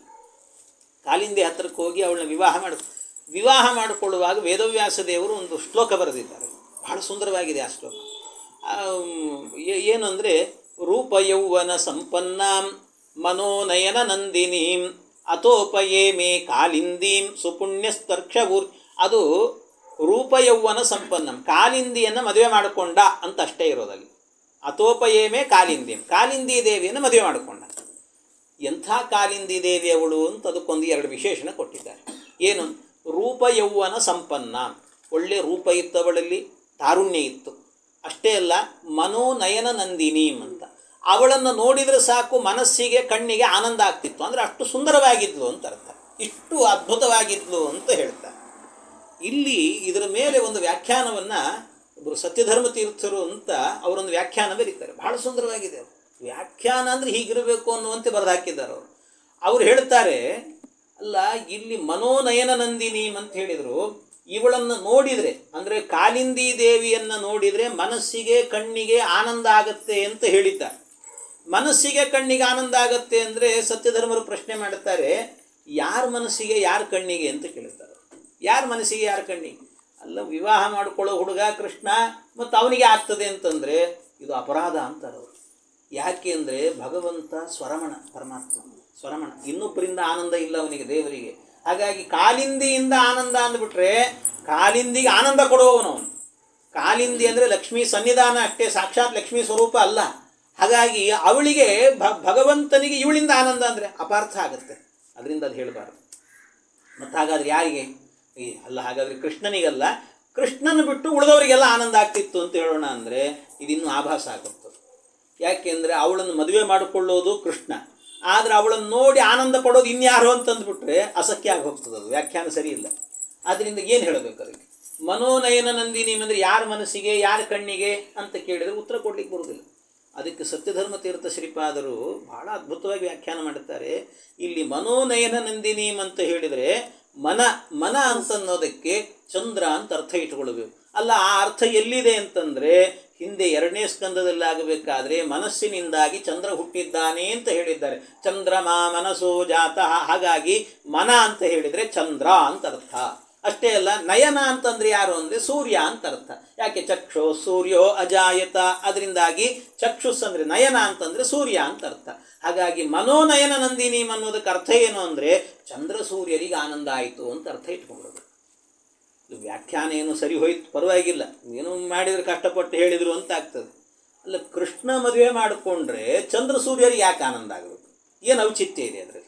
ಯಾರೋ ಮದುವೆ ಮಾಡಿಕೊಂಡ್ರೆ ಯಾರೋ ಆನಂದ ಪಡ್ತಾರೆ ಅಂತಂದರೆ ಏನು ವಿಚಿತ್ರ ಇದು? ಒಂದಕ್ಕೊಂದು ಸಂಗತಿನೇ ಇಲ್ಲಲ್ಲ. ಕರ್ಣೇ ಸ್ಪೃಷ್ಟೇ ಕಟಿಂ ಚಾಲಯತಿ ಅಂದ ಹಾಗಾಯ್ತಲ್ಲ ಅಂತ. ಹಾಗೆ ಅದಕ್ಕೆ ಏನು ಅರ್ಥ, ಅದರ ಮೇಲೆ ಔಚಿತ್ಯ ಏನು ಅಂತ ಮತ್ತೆ ಸತ್ಯಧರ್ಮ ತೀರ್ಥರು ಹೇಳ್ತಾರೆ. ಅದರ ಮೇಲೆ ಅವ್ರು ಹೇಳ್ತಾರೆ, ಇಲ್ಲಿ ಚಂದ್ರ ಸೂರ್ಯರಿಗೆ ಯಾಕೆ ಆನಂದ ಆಯಿತು ಅಂದರೆ ಈ ಸೂರ್ಯ ಇದ್ನಲ್ಲ, ಸೂರ್ಯ ಏನು ಮಾಡ್ತಿದ್ದಂತೆ ಚಂದ್ರನಿಗೆ ಪ್ರತಿನಿತ್ಯ ಹೇಳ್ತಿದ್ದಂತೆ. ಚಂದ್ರನಿಗೆ, ನೋಡೋ ಚಂದ್ರ, ಈ ಜಗತ್ತಿನಲ್ಲಿ ಬ್ರಾಹ್ಮಣರೆಲ್ಲರೂ ಸಂಧ್ಯಾ ವಂದನೆ ಮಾಡುವಂಥ ಪ್ರತಿ ವ್ಯಕ್ತಿಯೂ ಕೂಡ 3 ಹೊತ್ತು 3 ಸರ್ತಿ ನನಗೆ ಅರ್ಘ್ಯ ಕೊಡ್ತಾರೆ ಅನ್ನ. ಯಾಕೆ ಪ್ರತಿನಿತ್ಯವೂ ಸೂರ್ಯ ಅರ್ಘ್ಯ ಪ್ರದಾನ ಅಹಂ ಕರಿಷ್ಯೆ ಅಂತ ಕೊಡ್ತಿರೋದು. 3 ಹೊತ್ತು ಅಂದರೆ 3 ಸರ್ತಿ ಕೊಡ್ತಾರೆ ಅರ್ಘ್ಯವನ್ನು ನನಗೆ. ಸಾಮಾನ್ಯವಾಗಿ ಅಷ್ಟು ಅಂದರೆ ನಾನು ಅಷ್ಟು ಶ್ರೇಷ್ಠ ನಾನು ಅಂತಿದ್ದೇನೆ. ಚಂದ್ರ, ನಿನಗಿಲ್ಲ ನೋಡು ಅರ್ಘ್ಯ, ನಿನಗೆ ಯಾವತ್ತು ಒಂದೇ ಒಂದು ದಿವಸ ಕೃಷ್ಣಾಷ್ಟಮಿ ಅಷ್ಟೇ, ಕೃಷ್ಣಾಷ್ಟಮಿ ದಿವಸ ಅಷ್ಟೇ ನಿನಗೆ ಒಂದೇ ಒಂದು ಅರ್ಘ್ಯ ಅಷ್ಟೇ, ಮತ್ತೇನು ಜಾಸ್ತಿ ಇಲ್ಲ. ಹಾಗಾಗಿ ನನಗೆ ಮಾತ್ರ 3 ಹೊತ್ತು 3 ಸರ್ತಿ ಕೊಡ್ತಾರೆ ಅರ್ಘ್ಯವನ್ನು, ನಾನು ಗ್ರೇಟ್ ಅಂತ ಹೇಳ್ತಿದ್ದಂತೆ. ಇದನ್ನು ಕೇಳಿ ಚಂದ್ರನಿಗೆ ಭಾಳ ಬೇಜಾರಾಗಿತ್ತಂತೆ. ಅವನಿಗೆ ಕೇಳಿ ಬೇಜಾರಾಗಿತ್ತಂತೆ. ಆ ಬೇಜಾರಾದಾಗ ಒಂದು ಸರ್ತಿ ಕೃಷ್ಣ ಕಾಲಿಂದಿಯನ್ನು ವಿವಾಹ ಮಾಡಿಕೊಂಡಲ್ಲ, ಆಗ ಚಂದ್ರನಿಗೆ ಒಂದು ಹಬ್ಬ ನೋಡಿ ಖುಷಿ ಆಯಿತು ಅಂದರೆ ಹೇಳಲಿಕ್ಕಾಗಲ್ಲ, ಅಷ್ಟು ಖುಷಿ ಆಯ್ತಂತ ಅವನಿಗೆ. ಯಾಕೆ ಅಂದರೆ ಆಗ ಅವನು ಚಂದ್ರ ಹೇಳಿದ್ನಂತೆ, ಸೂರ್ಯ ನೋಡು ನಿನಗೆ ಅರ್ಘ್ಯ ಕೊಡ್ತಾರೆ ಅಂತ ನೀನು ಆನಂದ ಪಡ್ತಾ ಇದ್ದಿ, ಆದರೆ ಇವತ್ತು ಕಾಲಿಂದಿಯನ್ನು ಮದುವೆ ಮಾಡಿಕೊಡ್ತಾನೆ. ಕಾಲಿಂದಿ ಅಂದರೆ ಯಾರು? ಸೂರ್ಯನ ಮಗಳಾದ್ರಿಂದ ನಿನ್ನ ಮಗಳನ್ನು ನಮ್ಮ ಕೃಷ್ಣ ಅಂದರೆ ಚಂದ್ರವಂಶದಲ್ಲಿ ಹುಟ್ಟಿದ ಹುಡುಗ ಅವನು. ಹಾಗಾಗಿ ಆ ಹುಡುಗನಿಗೆ ನೀನು ಕನ್ಯಾದಾನ ಮಾಡಬೇಕು ಅಂದರೆ ಇವತ್ತು ನಿನ್ನ ಸ್ಥಿತಿ ಎಲ್ಲಿ ಬಂತು ಅಂತಂದರೆ ಕನ್ಯಾದಾನ ಮಾಡಬೇಕಾದ್ರೆ ಅವನು ಪಾದ ತೊಳೆಯುವ ಪ್ರಸಂಗ ಬಂತು ನೋಡಿ ನಿನಗೆ ಅಂತ ಚಂದ್ರ ಆನಂದ ಪಟ್ಟನಂತೆ. ಅದಕ್ಕೆ ಸೂರ್ಯನೂ ಕೂಡ ಆನಂದ ಪಟ್ಟನಂತೆ. ಯಾಕೆ ಅಂತಂದರೆ ಹೌದು ಪರವಾಗಿಲ್ಲ ಚಂದ್ರ, ಈ ಮೂಲಕವಾದರೂ ಭಗವಂತನ ಪಾದ ತೊಳೆಯೋ ಭಾಗ್ಯ ನನಗೆ ಬಂತಲ್ಲ ಅಂತ ಸೂರ್ಯ ಆನಂದ ಪಟ್ಟನಂತೆ. ಆದ್ದರಿಂದ ಮನೋನಯನ ನಂದಿನಿ ಅಂತಂದರೆ ಚಂದ್ರ ಸೂರ್ಯರಿಗೆ ಆನಂದ ಅಂತ ಅರ್ಥ ಮಾಡಬೇಕು. ಈ ಅರ್ಥ ಎಲ್ಲ ಸಿಗೋದು ಯಾವಾಗ ಅಂತಂದರೆ ಸತ್ಯಧರ್ಮರು ಹೇಳ್ತಾರೆ, ನೀವು ಈ ಏನು ವಿರಾಟ್ ರೂಪದ ಚಿಂತನೆ ಇದೆ ಇದನ್ನು ಸರಿಯಾಗಿ ಅರ್ಥ ಮಾಡಿಕೊಂಡಿದ್ರೆ ಮಾತ್ರ ಇದನ್ನು ಗೊತ್ತಾಗ್ತದೆ, ಇಲ್ಲದಿದ್ದರೆ ಆಗಲ್ಲ ಅಂತ. ಹೀಗೆಲ್ಲ ಅದ್ಭುತವಾದಂಥ ವ್ಯಾಖ್ಯಾನಗಳಿಗೆಲ್ಲ ಈ ರೀತಿಯಲ್ಲಿ ಹೇಳ್ತಾರೆ. ಆಮೇಲೆ ಇನ್ನು ಅದರ ಜೊತೆಗೆ ಆಗಬೇಕಾದ್ರೆ ಭಗವಂತನ ಮುಂದೆ ಆಗಬೇಕಾದ್ರೆ ಅನೇಕ ವಚಾಂಸಿ ತದ್ವ್ಯಾಹರಣಂ ವಿಚಿತ್ರಂ ಮನುರ್ಮನೀಷಾ ಮನುಜೋ ನಿವಾಸ. ಪರಮಾತ್ಮನ ಈ ಮಾತುಗಳಿಂದಲೇ ಶಬ್ದೋಚ್ಚಾರಣೆ ಎನ್ನುವಂಥದ್ದು. ಮುಖ್ಯ ಪ್ರಾಣದೇವರು ಅವನ ವಿಚಾರ ಶಕ್ತಿಯಿಂದ ಹುಟ್ಟಿದವರಂತೆ. ಮುಖ್ಯ ಪ್ರಾಣ ಆದ್ದರಿಂದಲೇ ತತ್ವಜ್ಞಾನವನ್ನು ಕೊಟ್ಟವರು ಮುಖ್ಯ ಪ್ರಾಣದೇವರು. ಅವನ ವಿಚಾರ ಶಕ್ತಿ, ಭಗವಂತನ ವಿಚಾರ ಶಕ್ತಿಯಿಂದ ಹುಟ್ಟಿದವರಾದ್ದರಿಂದಾಗಿ ಅವರು ವಿಶೇಷವಾದ ತತ್ವಜ್ಞಾನವನ್ನು ಕೊಟ್ಟಿದ್ದಾರೆ. ಅನೇಕ ವಿಚಾರಗಳನ್ನು ಮಾಡ್ರಿ ಅಂತ ಕೊಟ್ಟಿದ್ದಾರೆ. ಹಾಗೆ ಆಮೇಲೆ ಇನ್ನು ಗಂಧರ್ವ, ವಿದ್ಯಾಧರ, ಚಾರಣ, ಅಪ್ಸರೆಯರು, ಷಡ್ಜಾದಿ ಸ್ವರ ಇವೆಲ್ಲವೂ ಕೂಡ ಭಗವಂತನ ಸ್ಮರಣೆಯಿಂದ ಹುಟ್ಟಿತಂತೆ. ಅಸುರರು ಭಗವಂತನ ಪರಾಕ್ರಮದಿಂದ ಹುಟ್ಟಿದರು ಅಂತ ಹೇಳ್ತಾರೆ. ಬ್ರಹ್ಮಾನ ನಕ್ಷತ್ರ ಭುಜೋ ಮಹಾತ್ಮ ವಿಡೂರು ರಂಗ್ರಿರ್ ಶ್ರಿತಕೃಷ್ಣ ವರ್ಣ ಸ್ವಾಹಾ ಸ್ವದಾ ವೀರ್ಯ ಗುಣೋಪಪನ್ನೋ ಹವ್ಯಾತ್ಮಕ ಕರ್ಮ ವಿತಾನ ಯೋಗ. ಬ್ರಾಹ್ಮಣ ಆಗಬೇಕಾದ್ರೆ ಅವನ ಮುಖದಿಂದ ಹುಟ್ಟಿದಂತೆ, ಕ್ಷತ್ರಿಯ ಬಾಹುವಿನಿಂದ ಹುಟ್ಟಿದಂತೆ, ಆಮೇಲೆ ವೈಶ್ಯ ತೊಡೆಯಿಂದ ಹುಟ್ಟಿದಂತೆ, ಶೂದ್ರ ಪಾದದಿಂದ ಹುಟ್ಟಿದ, ದೇವತೆಗಳು ಪಿತೃಗಳಿಗೆ ನೀಡುವಂಥ ಅನ್ನ ಎನ್ನುವಂಥದ್ದು ಭಗವಂತನ ವೀರ್ಯದ ವೈಚಿತ್ರ್ಯದಿಂದ ಹುಟ್ಟಿತಂತೆ. ಇನ್ನು ಹವಿಸ್ಸು ಅವನ ಮಧ್ಯದ ದೇಹದಿಂದ ಹುಟ್ಟಿತು, ಯಜ್ಞಾದಿ ಕರ್ಮ ಅವನ ಉಪಾಯದಿಂದ ಹುಟ್ಟಿತಂತೆ. ಇದೆಲ್ಲವೂ ಕೂಡ ಹುಟ್ಟಿದೆ. ಬ್ರಾಹ್ಮಣ ಹುಟ್ಟಿದ್ದು ಅವನ ಮುಖದಿಂದ. ನೋಡಿ, ಅದಕ್ಕೆ ಹೇಳೋದು ಅವರವರು ಆ ಪ್ರಧಾನವಾದ ಕೆಲಸಗಳನ್ನೇ ಮಾಡ್ತಾರಂತೆ. ಬ್ರಾಹ್ಮಣ ಮಾಡುವುದು ಮುಖ ಅಂತ ಹೇಳಿದರೆ ಬಾಯಿ ಅಂತ ಅರ್ಥ, ಬಾಯಿ. ಆದ್ದರಿಂದ ಬ್ರಾಹ್ಮಣನಾದವನು ಅವನ ಬದುಕು ಹೇಗಿರಬೇಕು ಅಂದರೆ ಬಾಯಿಂದಲೇ ಬದುಕಬೇಕಂತವನು. ಬಾಯಿಂದಲೇ ಬದುಕೋದು ಅಂದರೆ ಅವನ ವಿದ್ಯೆಯಿಂದ ಬದುಕಬೇಕು. ಇನ್ನೊಬ್ಬರನ್ನ ಬೈದು ಬದುಕೋದು ಅಂತ ಅರ್ಥ ಅಲ್ಲ. ಮತ್ತೆ ಬಾಯಿಂದ ಅಂದರೆ ಅದಕ್ಕೆ ಅರ್ಥ ಏನಂದರೆ ವಿದ್ಯೆಯಿಂದಲೇ ಬದುಕಬೇಕು. 10 ಜನರಿಗೆ ವಿದ್ಯೆಯನ್ನು ಎರೆದು ಅವರಿಗೆ ಧಾರೆ ಎರೆದು ಕೊಟ್ಟೇನೆ ಬದುಕಬೇಕಂತೆ. ಈ ರೀತಿ ಬದುಕೇನು. ಅದರಿಂದ ಬ್ರಾಹ್ಮಣನ ಬದುಕು ಹೀಗಿರುತ್ತದೆ ಅಂತ ಹೇಳ್ತಾರೆ. ಇನ್ನು ಅಷ್ಟೇ ಅಲ್ಲ, ಕ್ಷತ್ರಭುಜೋ ಮಹಾತ್ಮ, ಕ್ಷತ್ರಿಯನಾದವನು ತನ್ನ ಭುಜಬಲದ ಪರಾಕ್ರಮದಿಂದ ಬದುಕಬೇಕು ಅಂತ ಹೇಳ್ತಾರೆ. ವೈಶ್ಯ ತೊಡೆಯಿಂದ, ಅಂದರೆ ತೊಡೆಗಳನ್ನು ಒಂದು ಕಡೆ ಕೂಡಿಸಿ ವ್ಯಾಪಾರವನ್ನು ಮಾಡ್ತಿರ್ತಾನೆ. ಹಾಗಾಗಿ ವ್ಯಾಪಾರದಿಂದ ಬದುಕಬೇಕು ಅನ್ನುವಂಥದ್ದನ್ನು. ಶೂದ್ರ ಆಗಬೇಕಾದ್ರೆ ಎಲ್ಲ ಕಡೆಯಲ್ಲಿ ಸಂಚಾರ ಮಾಡಿಕೊಂಡು ದುಡಿದು ತಿಂತಾನೆ. ಆದ್ದರಿಂದಾಗಿ ಅವನು ಪಾದದಿಂದ ಹುಟ್ಟಿದ ಅಂತ ಹೀಗೆ ಈ ಕ್ರಮದಿಂದಾಗಿ ನಿರೂಪಣೆಯನ್ನು ಮಾಡುತ್ತಾರೆ. ಇಷ್ಟೆಲ್ಲ ಭಗವಂತನ ಇದು ವಿರಾಟ್ ರೂಪ ಅಂತ ಇಷ್ಟೆಲ್ಲ ವಿರಾಟ್ ರೂಪವನ್ನು ಹೇಳಿ, ಈ ವಿರಾಟ್ ರೂಪವನ್ನು ಕ್ರಿಯಾವಸಾನೇ ಪ್ರಯತ ಸ್ಮರೇತ ಅಂತ ಹೇಳ್ತಾರೆ. ಕ್ರಿಯಾವಸಾನ ಇದನ್ನು ಪ್ರತಿನಿತ್ಯವೂ ಮಾಡಬೇಕು, ಅಂತ್ಯಕಾಲದಲ್ಲಿ ವಿಶೇಷವಾಗಿ ಮಾಡಬೇಕಂತೆ ಪರಮಾತ್ಮನಂತ. ಅಂತ್ಯಕಾಲ ಅಂದರೆ ಪ್ರತಿನಿತ್ಯವೂ ಯಾವಾಗ ಮಾಡಬೇಕು? ಕ್ರಿಯಾವಸಾನೇ ಪ್ರಯತ ಸ್ಮರೇತ ಅಂತ. ಕ್ರಿಯೆಯ ಕೊನೆಯಲ್ಲಿ, ಅಂದರೆ ಕ್ರಿಯೆ ಅಂದರೆ ಬೆಳಿಗ್ಗೆ ನಾವು ಆಹ್ನಿಕಾದಿ ಕ್ರಿಯೆಗಳನ್ನು ಏನು ಮಾಡುತ್ತೇವೋ ಆ ಎಲ್ಲ ಕ್ರಿಯೆಗಳನ್ನು ಮುಗಿಸಿದ ಮೇಲೆ ಒಂದು ಸರ್ತಿ ಕೂತುಕೊಂಡು ಒಂದು 5 ನಿಮಿಷ ಕೂತುಕೊಂಡು ನಾವು ಭಗವಂತನ ಪಾತಾಲಮೇತಸ್ಯ ಹಿ ಪಾದಮೂಲಂ ಅಂತ ಹಿಡ್ಕೊಂಡು, ಪಾತಾಲ ಅನ್ನುವಂಥದ್ದು ಭಗವಂತನ ಪಾದತಲದಿಂದ ಹುಟ್ಟಿದ್ದು, ಅಂಗಾಲಿನಿಂದ ಅಂತ ಅಲ್ಲಿಂದ ಹಿಡ್ಕೊಂಡು ತಲೆಯ ತನಕ ಸತ್ಯಲೋಕ ಎನ್ನುವಂಥದ್ದು ಹುಟ್ಟಿತು ಅಂತ. ಇಂದ್ರಾದಯೋ ಬಾಹವ ಆಹುರುಸ್ರಾಹ ಅಂತ ಇಂದ್ರಾದಿ ದೇವತೆಗಳು ಬಾಹು ಮೊದಲಾದ ಕಡೆಯಿಂದ ಹುಟ್ಟಿದ್ರು ಅಂತ ಅನ್ನೋದನ್ನೆಲ್ಲ ಅನುಸಂಧಾನವನ್ನು ಮಾಡಿ ಭಗವಂತನಿಗೆ ಒಂದು ನಮಸ್ಕಾರವನ್ನು ಹಾಕಿದರೆ, ಪ್ರತಿನಿತ್ಯ ಹೀಗೆ ಮಾಡಿದರೆ ಭಗವಂತ ಹೇಳ್ತಾನೆ, ಅಂತ್ಯಕಾಲದಲ್ಲಿ ನನ್ನ ನಾಮಸ್ಮರಣೆ ಬರುವಂತೆ ನಿನಗೆ ಅನುಗ್ರಹ ಮಾಡುತ್ತೇನೆ ಅಂತಾನೆ ಪರಮಾತ್ಮ. ಆದ್ದರಿಂದಾಗಿ ಇದನ್ನು ದಿನನಿತ್ಯ ಮಾಡಬೇಕು, ವಿಶೇಷವಾಗಿ ಅಂತ್ಯಕಾಲದಲ್ಲಿ. ಸಂತತಂ ಚಿಂತೆಯೇನಂತಂ ಅಂತ್ಯಕಾಲೇ ವಿಶೇಷತಃ ಅಂತ ಹೇಳ್ತಾರೆ. ಅಂತ್ಯಕಾಲದಲ್ಲಿ ವಿಶೇಷವಾಗಿ ಈ ಭಗವಂತನ ಧ್ಯಾನವನ್ನು ಮಾಡಬೇಕು ಅಂತ ಇಷ್ಟನ್ನೆಲ್ಲ ಹೇಳಿದೆ. ಇದು ಆದಮೇಲೆ ಇಂತಹ ಧ್ಯಾನದ ಸ್ಥಿತಿಗೆ ಹೋದಾಗ ಆಗ ಏನಾಗತ್ತಂತೆ, ನಾನು ಆಗಲೇ ಹೇಳಿದೆ, ಇದು ಧ್ಯಾನದ ಪೀಕ್ ಅವಸ್ಥೆ ಅಂತ ಹೇಳಿದೆ. ಅಂದರೆ ಕೊನೆ, ತುತ್ತ ತುದಿ ಅಂತ ಅರ್ಥ. ಅಲ್ಲಿ ಕರ್ಕೊಂಡು ಹೋಗ್ತಾರೆ ನಮ್ಮನ್ನು. ಆವತ್ತಿನಿಂದಲೂ ಏನಾಗಬೇಕು ಅಂದರೆ ನಮ್ಮ ಜೀವನದಲ್ಲಾಗಬೇಕಾದ್ರೆ ಪ್ರತಿಯೊಂದನ್ನು ಕೂಡ ಶಬ್ದಸ್ಯ ಹಿ ಬ್ರಹ್ಮಣ ಯೇಷ ಪಂಥ ಯನ್ನಾಮವಿರ್ಧ್ಯಾಯತಿ ಧೀರ ಪಾರ್ಥೈಃ ಪರಿಭ್ರಮಂಸ್ತತ್ರ ನ ವಿಂದತೇರ್ಥಾನ್ ಮಾಯಾಮಯೇ ವಾಸನಯಾಶಯಾನಃ. ಆವತ್ತಿನಿಂದಲೂ ಏನಾಗುತ್ತೆ ಅಂದರೆ ನಮ್ಮ ಜೀವನದಲ್ಲಾಗಬೇಕಾದ್ರೆ ಶಬ್ದಸ್ಯ ಹಿ ಬ್ರಹ್ಮಣ ಯೇಷಪಂಥಾಹ ಅಂತ ಅವನಿಗೊಂದು ಮನಸ್ಸಿನಲ್ಲಿ ಒಂದು ನಿಗ್ರಹ ಬರುತ್ತಂತೆ. ಜಗತ್ತಿನಲ್ಲಿ ಯಾವ ಶಬ್ದಗಳನ್ನು ಕೇಳಿದರೂ ಕೂಡ ಅದೆಲ್ಲವೂ ಕೂಡ ಭಗವಂತನನ್ನು ಹೇಳ್ತಾ ಇದೆ ಅಂತ ಅನಿಸುತ್ತಂತೆ. ಯಾವ ಶಬ್ದ ಕೇಳಿದರೂ ಕೂಡ ಭಗವತ್ಪರವಾಗಿ ಅವನಿಗೆ ಅರ್ಥಗಳು ಬರ್ತಾ ಇರುತ್ತಂತೆ.